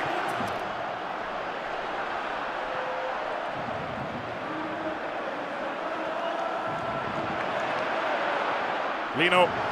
Griezmann! And the flag stayed down. That's a card. And probably a good card to take. De Paul, the player that got the yellow card. Cynical foul. Tried to stop the counter-attack. Interesting to see if Griezmann was onside when he made that run. I've seen enough of him to suggest that he probably timed his run to perfection. There's that crossfield pass from Toni Kroos. Not a good one on that occasion. Yeah, given away that time by Brahim Diaz. There's a few tired limbs out there. This is like the 12th round of a heavyweight contest. Griezmann there is just saying, look, calm it down. Keep the ball. Slow it down. Molina, Llorente in support. There's space wide left. Here's the chance. 3 waiting behind Lunin. And he played it right there. The problem for Atleti now, they've committed so many forward. Real Madrid here. Let's push.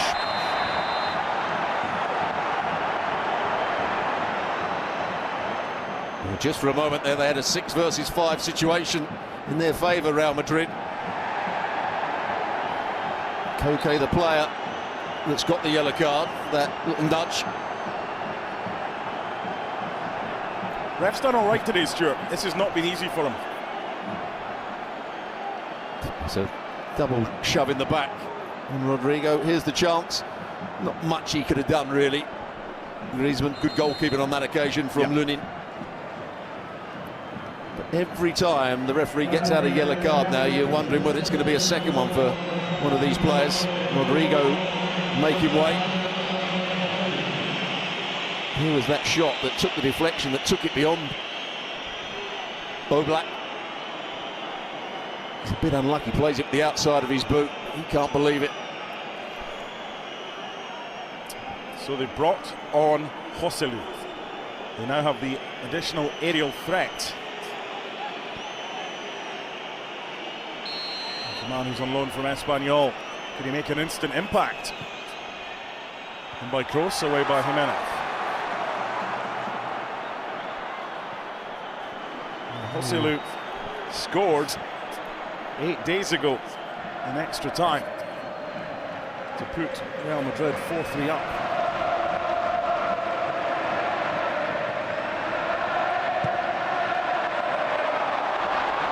Counters on, but Griezmann's having to wait for support.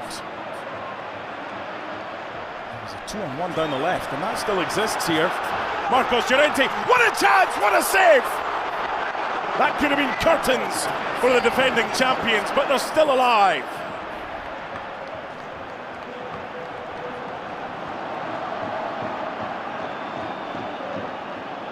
Good goalkeeping, had to make the save as well.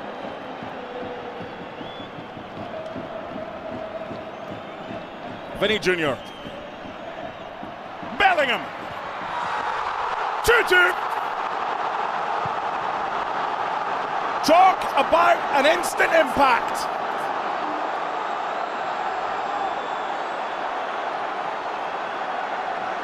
It'll be checked for offside. There's a lot of questions here. Was it a shot from Bellingham or was it a cross? They don't care. It's 2-2. Well, on first view, I think Bellingham's trying to bend it into the far corner.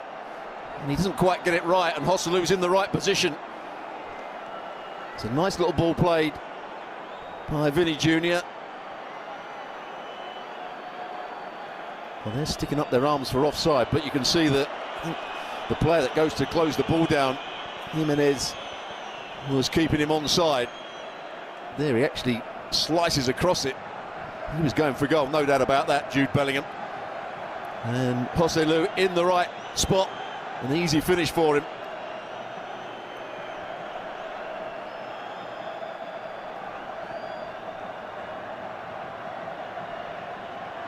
I think he enjoyed that, Vinny Jr. Simeone's got a yellow card. So what a save it was by Lunin up the other end. Just to keep his team in it.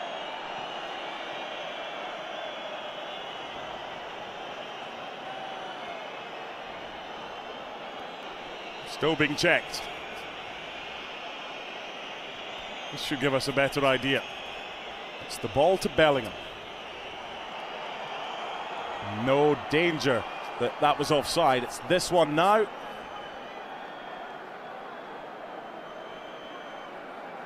Still waiting, but it looked to me as though Jimenez, as he went to close the ball down, goal, no doubt about it.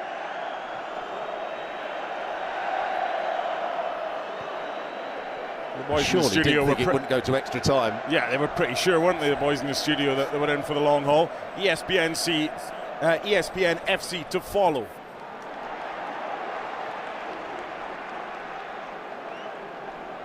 Twice they have been behind Real Madrid, twice they have levelled things.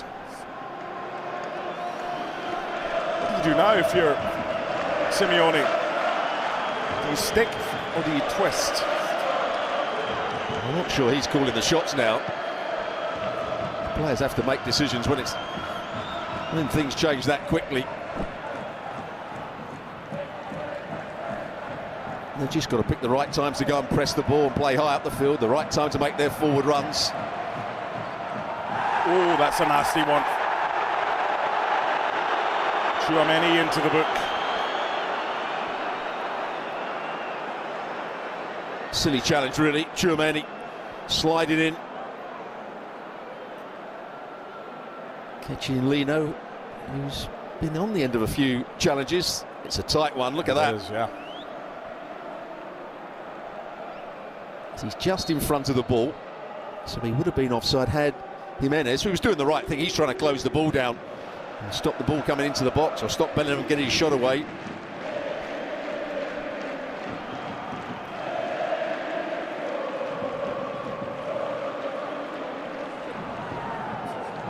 Taking short to Koke.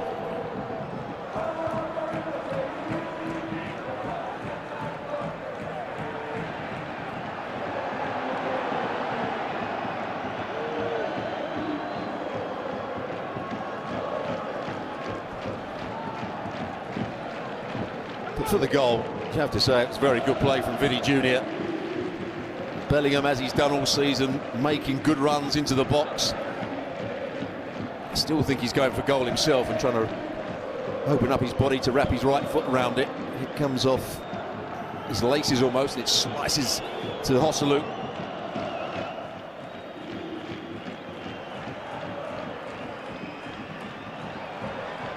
No diagrams on a scorecard. 2-2.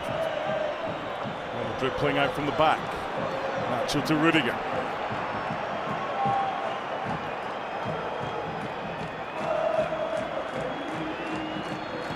Bellingham. Great close control, and he was taken late. It's a free kick. He's going to foul the other way against Jude Bellingham. I'd like to see that again.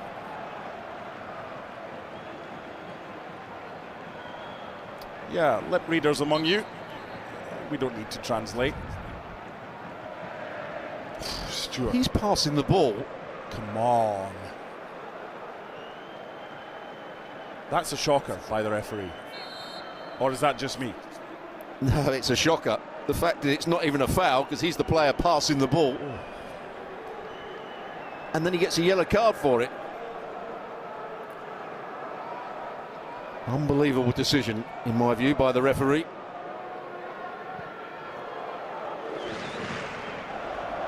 Oh, what a chance! Nahuel Molina! Honestly, it's like pinball every time the ball goes into the box. Which deflection this time?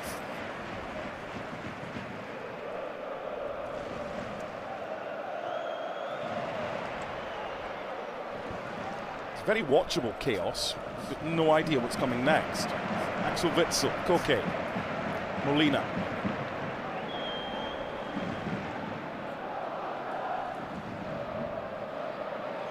Good from cross. Bellingham. Not a good idea to give him space. Vinny Jr. There's options here. Atleti defended that well. Koke. Very good. Griezmann with a switch. He's quick, Samuel Lino, but not that quick.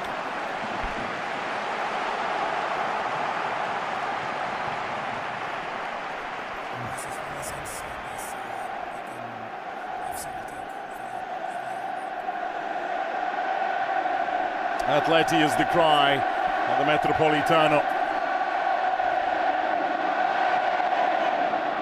Here's Vinny Jr.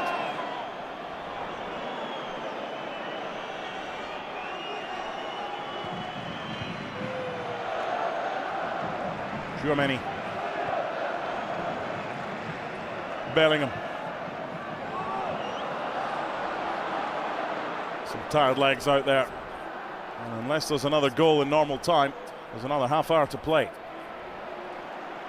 Switch by De Paul. Says he was clipped.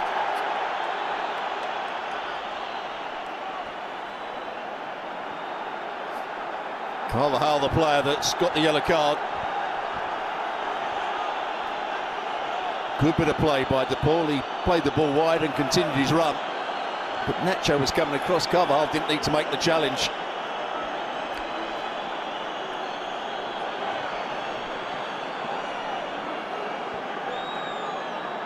Oh, what a moment for Atleti to have this free kick. Can they play it into a good area? Can they get players attacking the ball?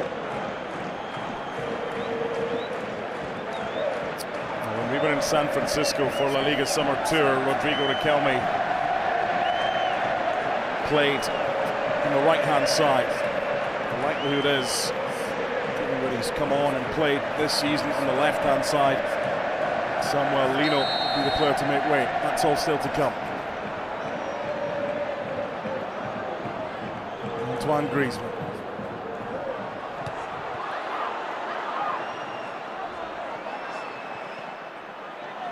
Good touch from Camavinga. And just clear it as far as he could. Took possession for his team. Toni Kroos, that wasn't good. Hermoso, the centre-back.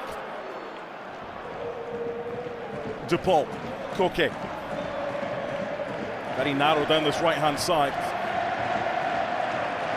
Both Molina and Marcos Llorente had stayed back, so the pass wasn't on. The touch by Lino, the through ball by Griezmann. This is Morata. The flag was up against Alvaro Morata. 4 added minutes. It's one of the weaknesses of Morata's game. He likes to play on the offside line, but too many times runs that little bit early. That was okay from Nacho. He stepped up on him on that occasion. Samuel Lino does indeed go off. Rodrigo Riquelme, super young talent, the 23-year-old coming on.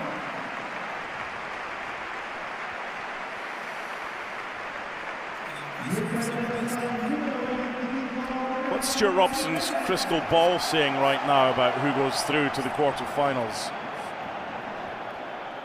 Well, it's anybody's guess. I think it could be decided on penalties. Ooh. It's Camavinga. If it does go to extra time, let's hope it's a good extra time where both sides want to go and win it rather than not try and lose it. Both sides will get an extra change, extra substitution available to them.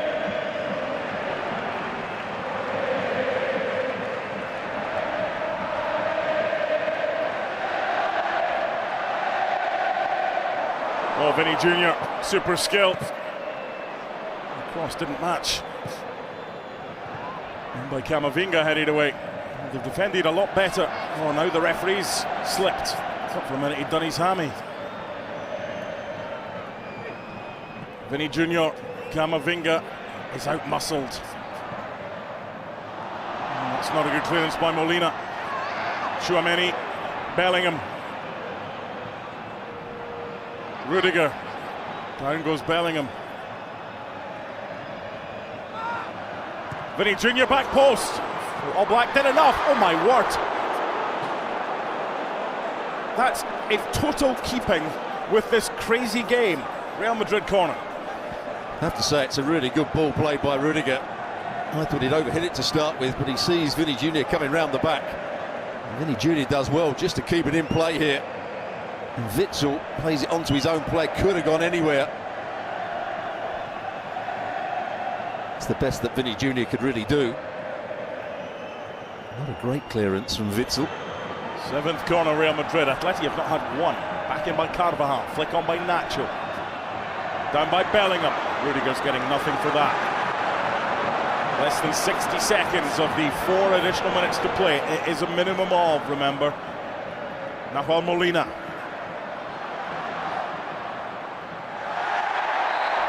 Foul by Vinny Jr. This might be the last chance of normal time.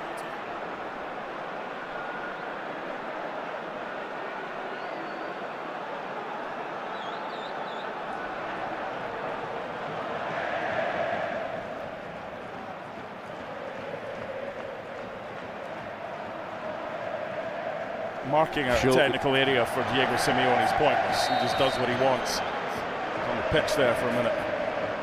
Okay, this could be the last act of normal time. In by Molina.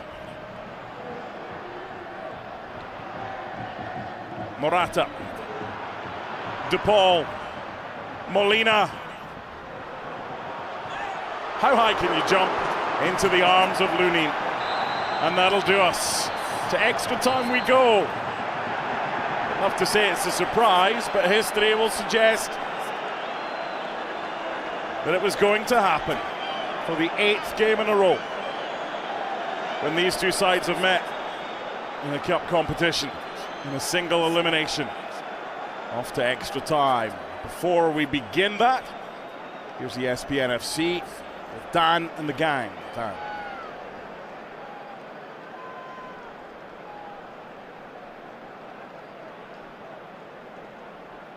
You can't say we didn't tell you. For the 8th time then in a row in elimination matches, we see Atletico Madrid and Real Madrid go to extra time. Both teams having chances then late on to make a place in the next round, a reality. But in the end, we once again will go to an extra half an hour. And then, of course, there's still the possibility of penalties. Craig Burley and Shaka here, been watching this game alongside me. Let's take you through what happened in the second half. In particular, let's focus on the 2 goals. You tried to defend Lunin for the first, Shaka. No defence for this. No, there simply isn't. I just think he gets his angle of approach all wrong. In the end, he has to extend himself when, truth be told, he has absolutely no right to.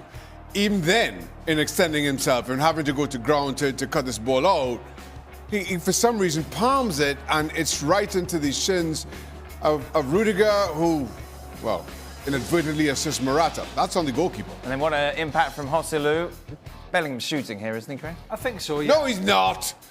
Yeah, because it's not a natural cross. But it doesn't really matter, and you know this is the goal that takes it to extra time, and it was super close. Obviously, It was checked, and we were talking about inches, but Joselu had just managed to keep himself onside, and the thing was, it came off right off the back of the Morata chance at the other end, which looked like it was going to kill the game off 3-1. A great sweeping move from Atletico Madrid, a brilliant ball from Llorente. There was Morata, who's going to steal the headlines. Great save from Lunin on this occasion. They go up the field and bang, we have extra time. So who the hell knows which way this is going to go? Apart from those that say it's going to go all the way to penalties, which you've been saying. Well, indeed, that is what I would suggest. That's happened twice, actually, in the past when these teams have made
We've got 30 more minutes.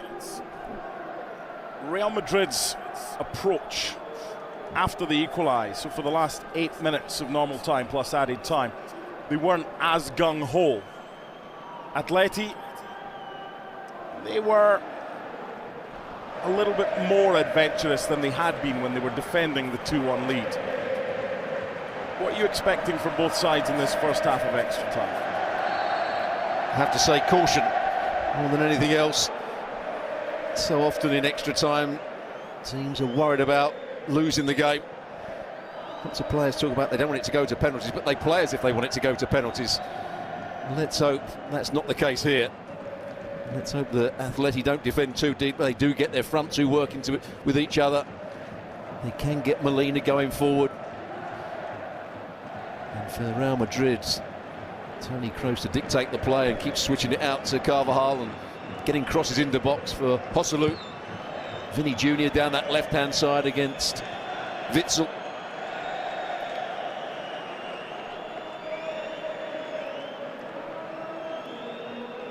Atleti made 2 changes in normal time. The 2 wing-backs, Rodrigo Riquelme and Nahuel Molina coming on. If they need to, they have 4 to go. Real Madrid made 4 changes, they have 2 left. You get an extra one in extra time. Fresh legs might be required.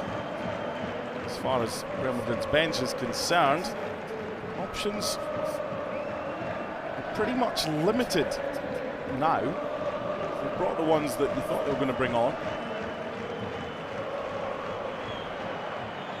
Brahim Diaz. Carvajal. Brahim Diaz again, went looking for that one. A game of deflections. The layup by Griezmann. The fresher legs of Nahuel Molina. One was a sub for Saul before the hour mark.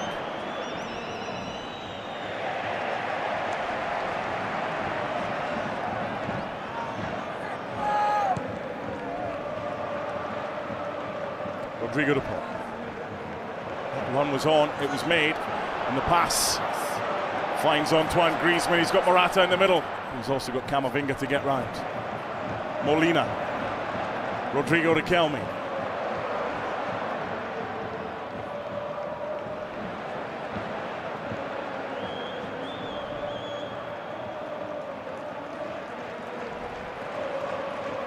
Led by Koke. Rodrigo Riquelme.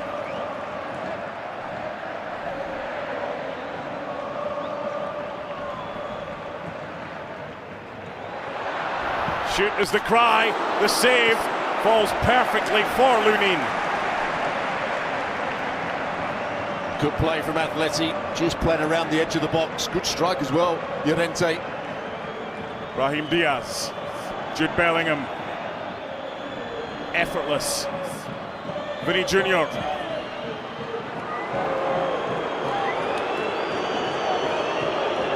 Just bending away, Vinny Jr. I haven't seen him on this side of the field too often.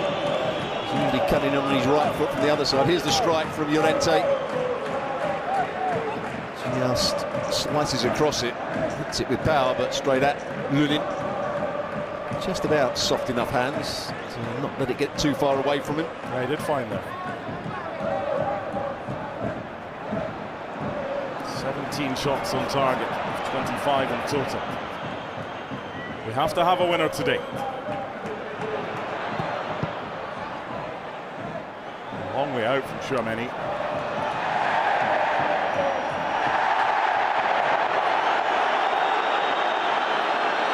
Of course, Simeone will be saying both those players that made the challenges, Tchouaméni and Carvajal, have both been booked. Barrios is now looking as though he's going to come on, along with Memphis Depay.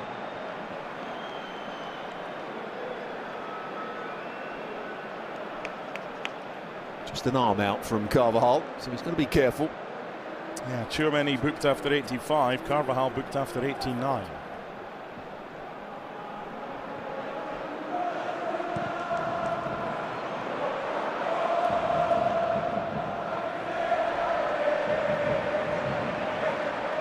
His teammates got him out of trouble there, Jan Oblak. Wasn't the best clearance. Okay, De Paul. Goes back to Rudiger. Real Madrid starts in the back. Camavinga to Bellingham.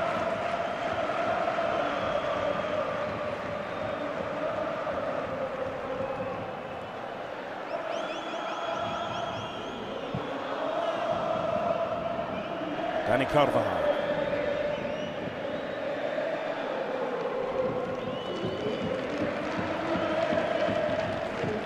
Kroos.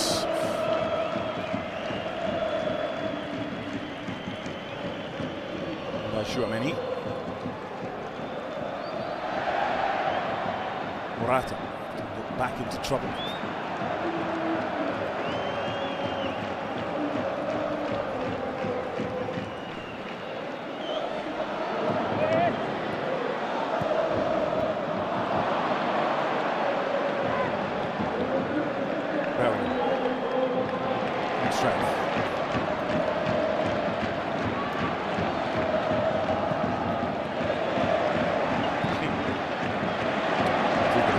Calm down. Good luck with that.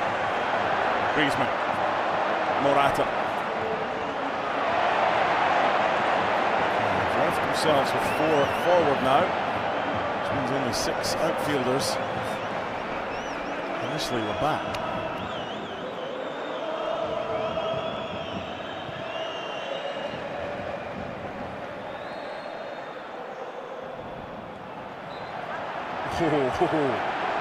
It was a belated whistle. The appeal was from at least 3 or 4 Real Madrid players. Handball given against Koke here. Bellingham, the player that plays it onto his arm.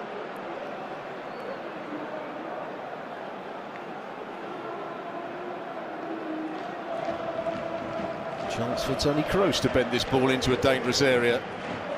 For Rudiger, for Joselu. Maybe for Oblak to make another error.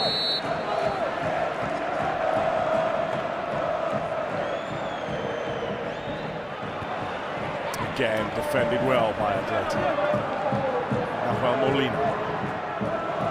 Space here for Rodrigo Riquelme.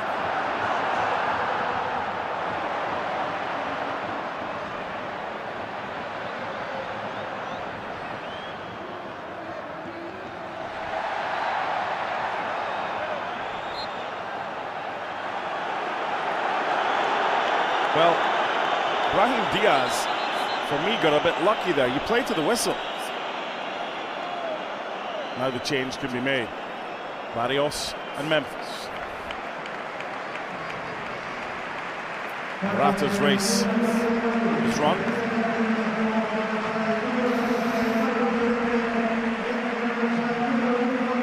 Marcos Llorente is the other player making the Good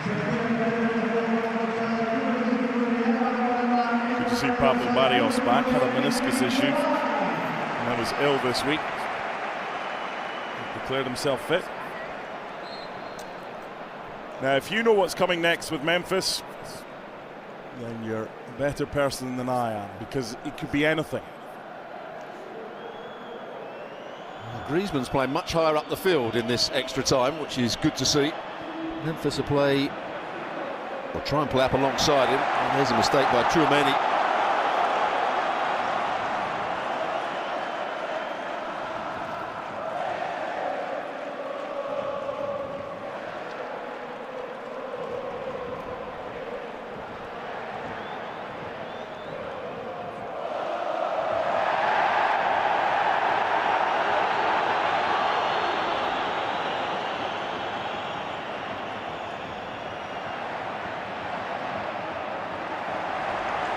De Paul. That's when you've got to find a second wind.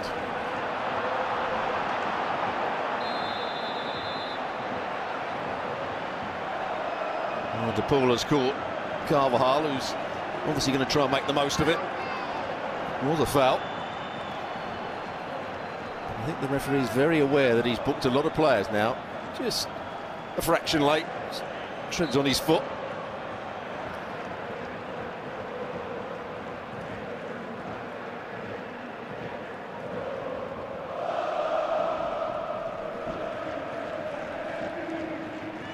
Copa del Rey quarter-final tie last season also went to extra time. Real Madrid won that 3-1. Here's a run, here's a chance, here's a brilliant goal! Left off at the Metropolitano by the club record goal scorer!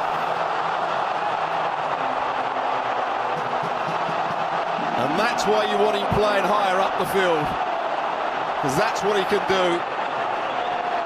And the player chasing him, the player that He beat Vinicius Junior. He nearly brought him down in the box, but the only place he could score was by lifting it with pace above the goalkeeper. It's a wonderful goal. Vinny Junior miscontrols it there, tries to win it back. Now he goes past him. It's not too much cover. Tchouaméni should have been out there. Tchouaméni was just jogging back to the 6-yard box. He was the one that should be coming across. But there he nearly went down. But look at this for a finish. Lunin is ready for the one played down the side of him or between his legs, and he goes high. Brilliant, absolutely brilliant from Griezmann.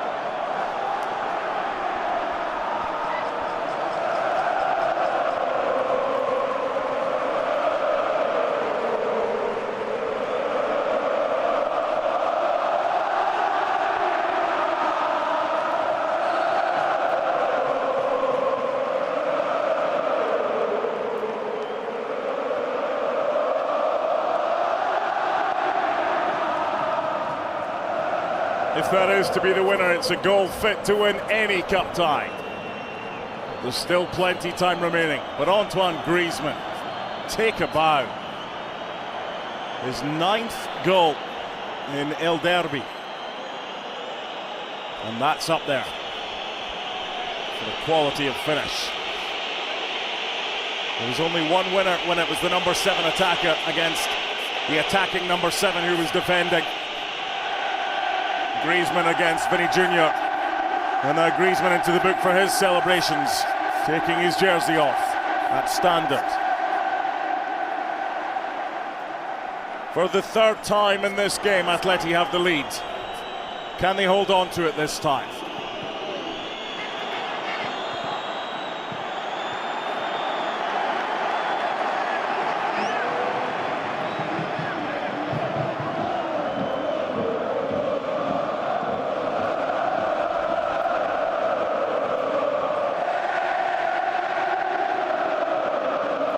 Bellingham, Vinny Junior, well defended. Memphis, Rodrigo de Paul. They worked their way out of that very well. Now there's more space to exploit. Rodrigo Riquelme, Memphis in support, and that's it. Well, not a very good pass from Riquelme. Memphis Depay had made a little diagonal run. The ball had to be played into the space. Not sure it was a great run from Memphis Depay, but once he'd made it, Riquelme had to play him the ball down the side.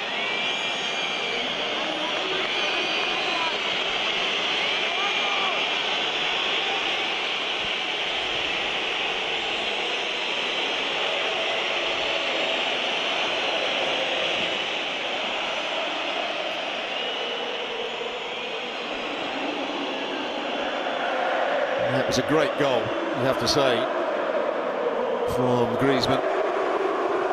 But you have to, when you see the replay, look at Tchouaméni's angle of recovery. He was the closest player almost to him when Vinny Junior was chasing back. And Tchouaméni ran back to the middle of the goal, and in the end affected nothing.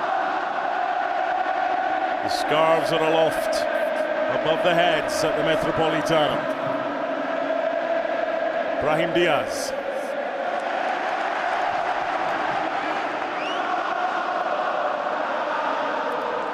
It's a wonderful noise, a wonderful sight inside this stadium. This game is their everything for the Atleti fans.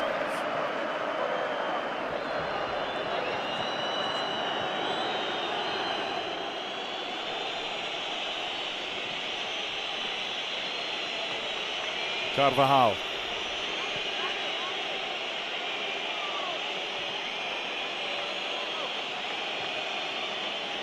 Wide by Tchouaméni, Camavinga, Vinny Junior. That'll be a corner. Guess what? Another deflection. Corner number 8. There's the combination again. Vinny Junior trying to pick out a pass to that man, Bellingham making a forward run.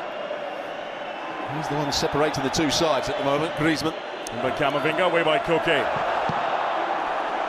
Block was by Jimenez. Kroos, it's going to stay in. Foul by Griezmann. He's one of 11 players already booked. It's not a cautionable offence, but we're now at the stage where the odds favour the next player receiving a yellow. Already has one. And he's just clipped the heels of Camavinga, who got back and defended well.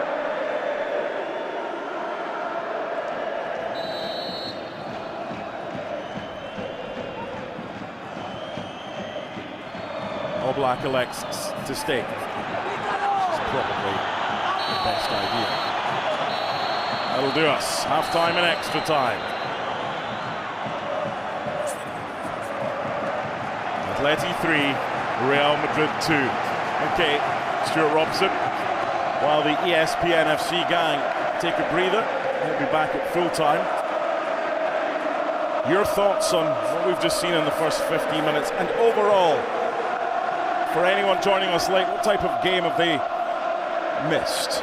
I wouldn't say it's been the game of the highest quality, but this, if it does win it, deserves to win it. There he goes past Vinny Jr., who's desperate to get back, having made a mistake. And he goes along the byline. Did he try and pick anybody out? No, he didn't. I'm not sure there was anybody to pick out. He just knew what he wanted to do and planted it beyond Lunin. It hasn't been a game of the highest quality, I wouldn't say, in terms of the passing movements, the fluidity, but it's had everything. Mistakes, a great goal there, tension, you name it, and I'm sure it's not the end of it yet. There'll be more in this next 15 minutes. And as you just said, 11 yellow cards. You were praising the referee up for quite some time, saying he'd only booked one player. That's all changed.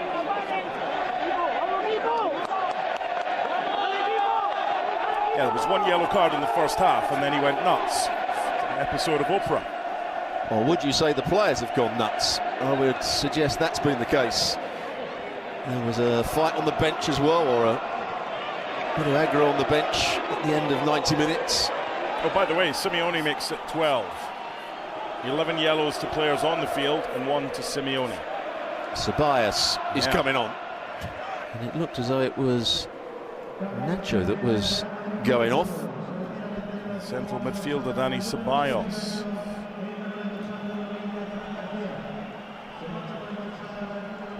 "20 times Cup winners Real Madrid, defending champions, against 10 times Cup winners Atleti. Haven't won it since 2013 when they beat Real Madrid in the final at the Santiago Bernabeu." Azpilicueta on the field for Atleti. Couldn't get more experience than him. De Paul, the player to come off. Axel Witsel will go into midfield.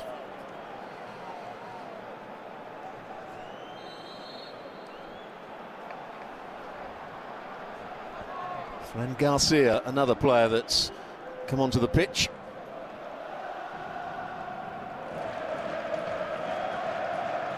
It's a straight swap, Fran Garcia for Camavinga. For left back.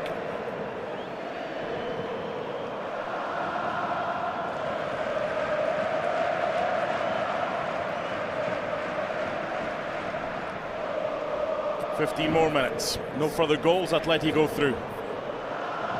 Real Madrid equaliser, and no further goals. Off the penalties we go. The penalties in the Supercopa in 2020, but the last time in the Copa del Rey was more than 40 years ago.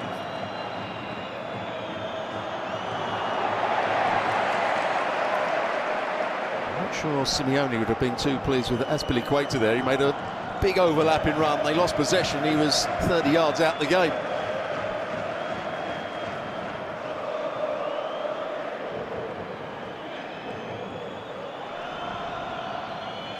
Selou can't get there, and Mosso clears.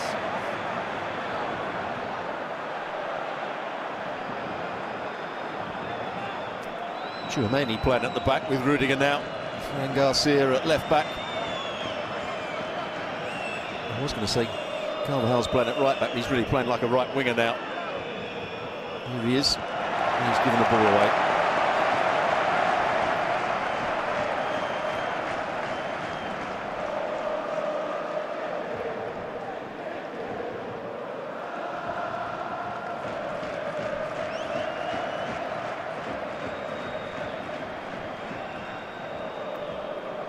Recently, it's never been dull watching Atleti.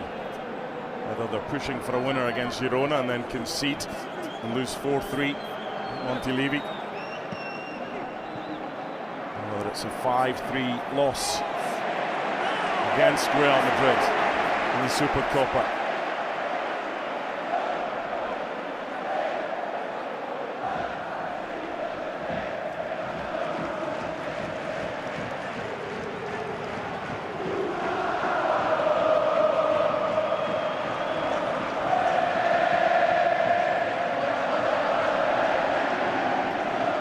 Garcia.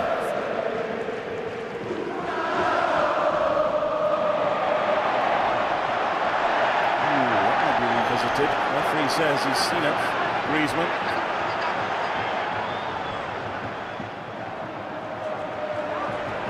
Okay.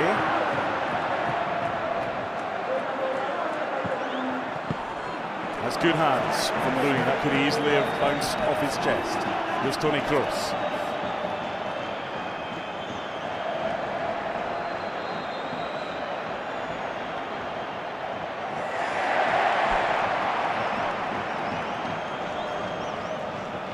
Garcia wants, could still be an option for Bellingham.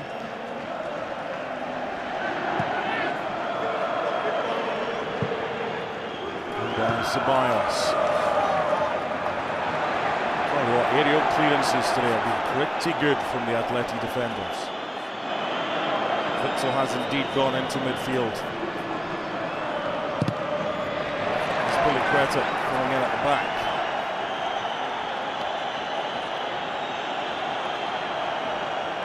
Now set play.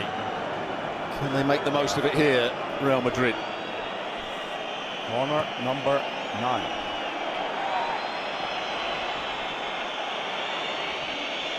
Oh, he committed, Griezmann, allowing Kroos to do that.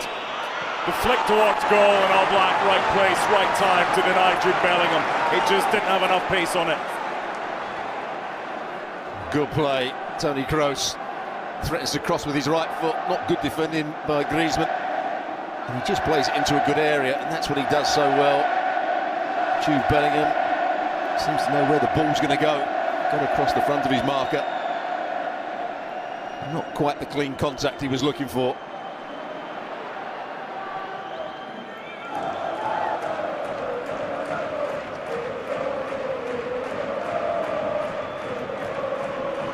Toni Kroos.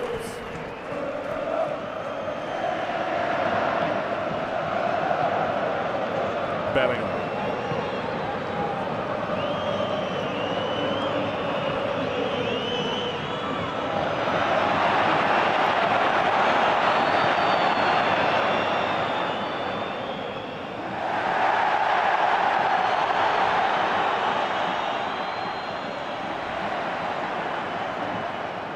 Here's Memphis. Oh, he didn't want to do that.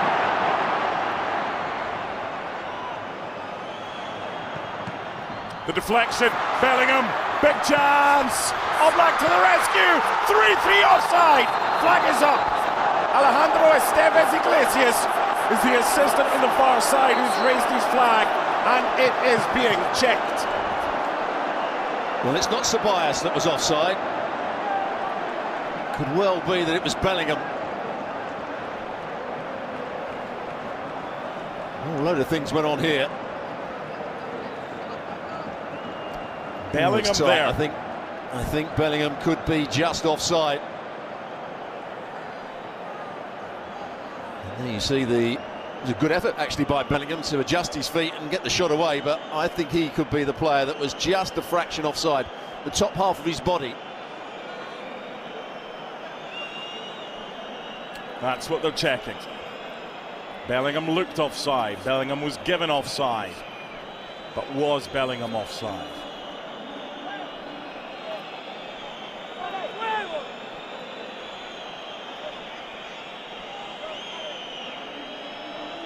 Oh, what a big call this will be. He is offside. Did look as that was offside. Yeah, offside given. Confirmed. It remains 3-2. Yeah, you've got to keep tabs on not just the man who's beside Bellingham, but Molina as well. But Bellingham's left foot, left shoulder, top of the shoulder, offside.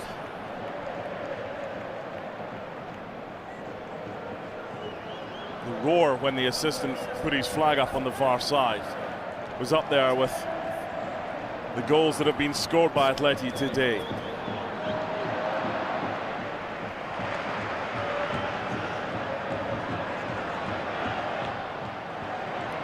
Memphis, who gave the ball away initially. He's done it again.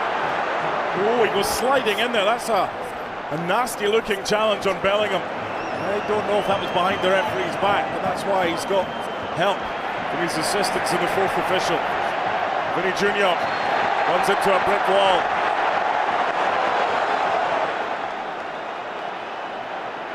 And it's Witsel that's got the yellow card. He just stood his ground, that's what he's saying. Vinny Jr. Oh no, he turns his shoulder, doesn't he, Witsel? He knew he wasn't one of the players that have got a yellow card. Memphis is a lucky boy. The play continued. Don't think he's doing himself any favours, Memphis Depay, with the crowd at the moment. No. He's given the ball away cheaply on a couple of occasions, in fairly good positions as well. And he gave it away that led to that disallowed Real Madrid goal. I said when he came on, you just do not know what you're going to get with him these days. There's Dani Ceballos, Bellingham. Good body position there by Pablo Barrios. And again, Memphis Depay getting the bird from the crowd.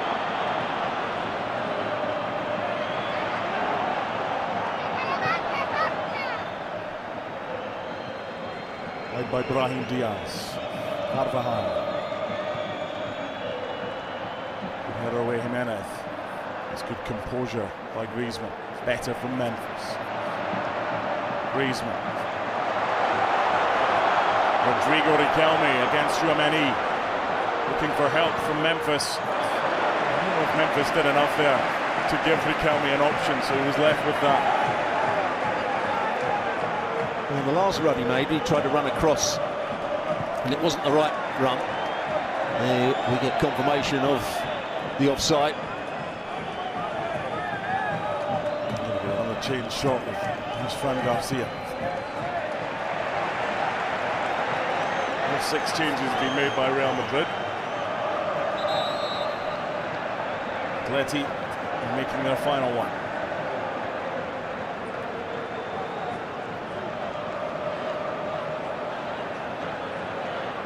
That's Billy Quater, who's only just come on.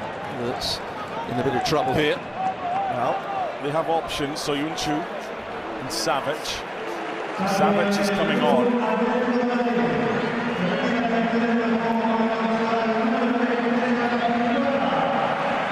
been on the field for less than 10 minutes, and off he goes again. That's Billy Quater, because you don't really want to bring Witsel back into centre-back when you've moved them forward into defensive midfield. A good sign for Azpilicueta. Looks as though he's pulled a muscle of some sort. He's in a bit of trouble, that's for sure. That's the benefit of having a change to make. Otherwise, they would either have been playing with a hobbled player or playing with 10 men. Well, here's a chance for Real Madrid, and sliced away. Wrong player to fall to, Antonio Rudiger. If it's in the air, then you wouldn't mess with him. But on the ground, this is what happens. Well, he's playing as a centre forward. Diaz does really well to head it back to him. And he swings his left boot at it. Comes off the outside of his boot. Difficult technique, but he did master it on that occasion.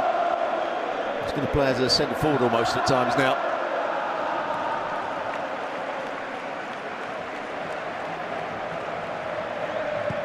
Four minutes plus any added time. Memphis sends it forward. That'll be offside.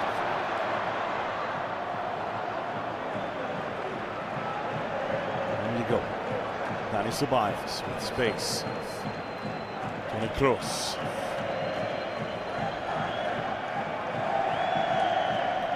Junior.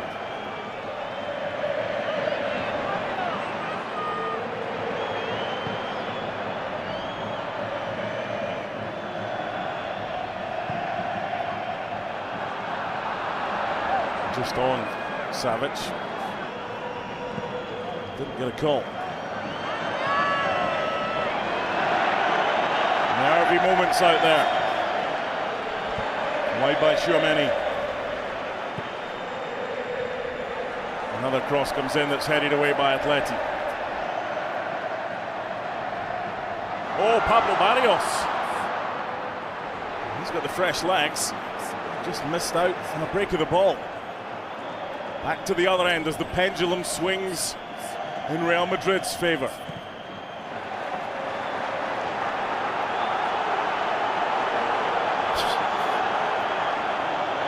"51 degrees and soaking wet, and does he care?" Toni Kroos. Savage with a vital touch. Memphis. Barrios.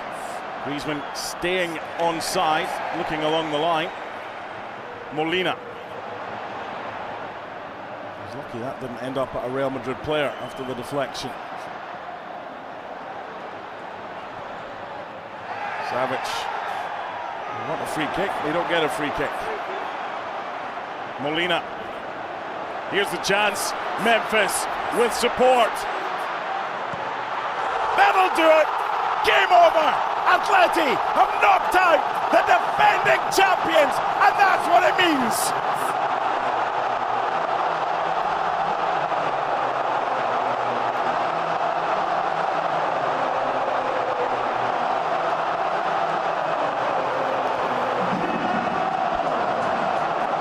Good strike in the end. Memphis Depay waited and he waited and he waited and then played the right pass. We say that extra time doesn't always bring a winner. It has this time. And two good goals from Atleti. Good counter-attack. The switch of play was excellent. 2v1. Depay waited and waited. There's the ball. His first touch is a good one. Tchouaméni, did he run offside? No, he didn't. That's going to be okay. Right foot, round the goalkeeper. The perfect finish. And a lovely little ball played by Memphis. He didn't play it onto his left foot. He knew he was right-footed, which Riquelme is. And it was easy for him just to sweep it beyond Lunin and put Atleti into the next round of the Copa del Rey.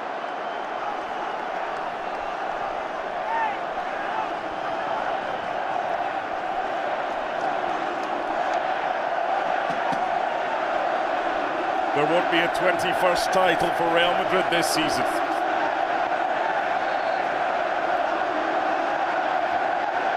And there won't be much sleep for them.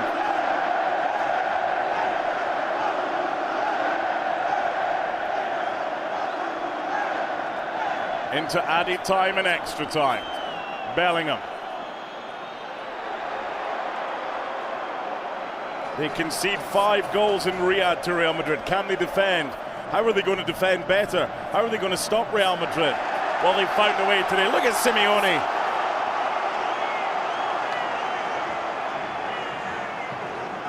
Well, this is cup football at its very best. Drama. We've had a bit of everything. Bookings. Good goals, mistakes. Goals against the run of play. And a magnificent crowd inside this stadium, making it a great occasion.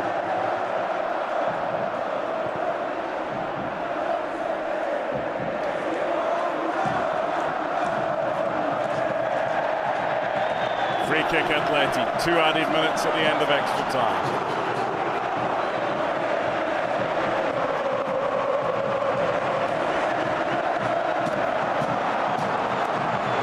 This will be one of those "were you there that night" for Atleti supporters.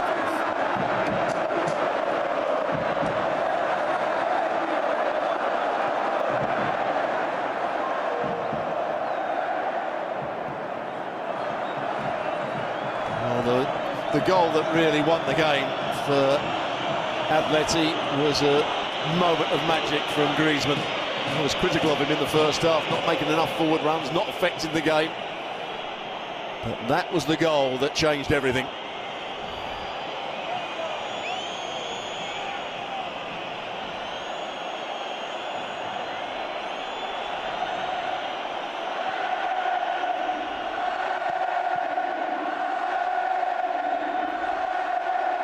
That'll do it.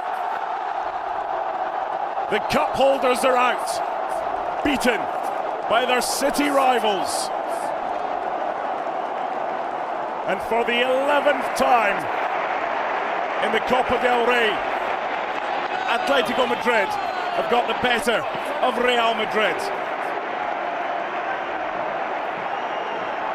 Knocked out last season in the quarter-finals after extra time. The tables are turned. It's Atleti's turn this year.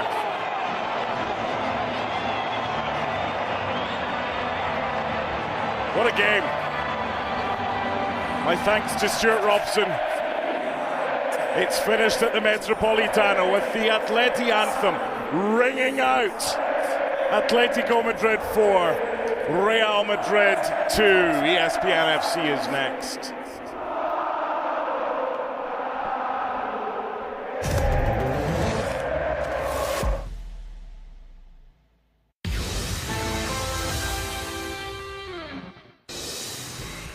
Welcome into the latest edition of ESPN FC as we see live scenes here coming to us from Madrid as Atletico Madrid have beaten Real Madrid 4-2 in extra time to book a place in the next round of the Copa del Rey. What a match it was in the Spanish capital. Atleti, the only team to beat Real Madrid this season. They've done it twice now. Craig Burley and Shaka Hislop alongside me. In case you missed any of the game, let's take you through the highlights, shall we, of this round of 16 tie, which will prove to be a very special evening for Antoine Griezmann. He was celebrated ahead of kickoff as, of course, he broke Luis Aragonés' all-time goal-scoring record for Atleti, 174 goals. He was given a standing ovation from the crowd ahead of kickoff. As we take it into the 11th minute, Jude Bellingham here with the opportunity to make it 1-0, denied though by the crossbar. Yeah, does really well. Gets his ball, doesn't seem to have an awful lot on. He's boxed in, just sidesteps Witsel. Rodrigo Ripoll comes across, he can't do much. And in the end, it's Jimenez with a sliding challenge that just gets enough on it on the side of the crossbar. Real Madrid were the better of the two sides in the opening exchanges of this tie, and Rodrigo be disappointed here, but Oblak makes a great save and then follows up to deny Vinicius Jr. Well, actually, he did quite well to get turned from the little clip ball through from his mate Vinicius Jr. He's onside, just gets played on, so that would have been good. And then Jimenez gets back in, maybe gets a little toe on it, but Jan Oblak actually makes a very good double save here. Yeah, it might have been an own goal actually, but keeper does really well there. Into the 39th minute we go then. Atleti take the lead. Rudiger with the header into the path of Lino, 1-0. Rodrigo Ripoll with the ball in. Attacker creates some separation between himself and Rudiger, who finds himself stretching. Can only help it into the path of Lino. Really good finish on the half volley. As always, when these two teams met, there was a little bit of edge throughout this tie. You can see Mendy going down here. Vinicius Jr. would then get involved and would earn a yellow card for his protests. Yeah, I think the referee must have run out of pencil by the end of it. Yes, there were a lot of yellow cards when they're in the second half. But then just before the break, Real Madrid would get the equaliser. Oblak put it into the back of his own net. Yeah, Luka Modric with the free kick. Modric, who hadn't offered an awful lot while he was on. Good ball in, and Oblak just gets this all wrong. Comes underneath it, and then in the end, it's off his forearm and in.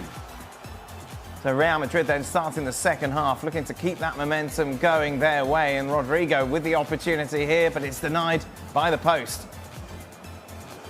Well, I wouldn't expect any keeper really to be beaten at that near post, and Oblak had it covered. Lunin, of course, preferred to Kepa in Real Madrid's goal as he was in the Spanish Super Cup, but his mistake here, isn't it, Shaq? Yeah, it was. It's a deflection that takes it, brings it into his path, but then he just gets his angle of approach all wrong. I think it's off Camavinga. And then there's no real need to slide in, but then once he does, there's even less of a need to put a palm on it and then just palms it into the shins of Rudiger. Rudiger did nothing wrong. That's on Lunin. Morata then makes it 2-1. 15 minutes to go. Brahim Diaz into Rodrigo. His deflected effort off the crossbar. Yeah, All Black beaten there, could do nothing about it. Outside of the boot, off the leg of the defender, and All Black just watches it. Big moment here then, Craig. Alvaro Morata. Oh, sorry, this is the Griezmann effort. Yeah, little ball into him. I think he was onside. We never saw a replay, but the angle really was against him here. Lunin comes out and smothers it. And then this would be Atleti on the counter-attack. Two would be checked, and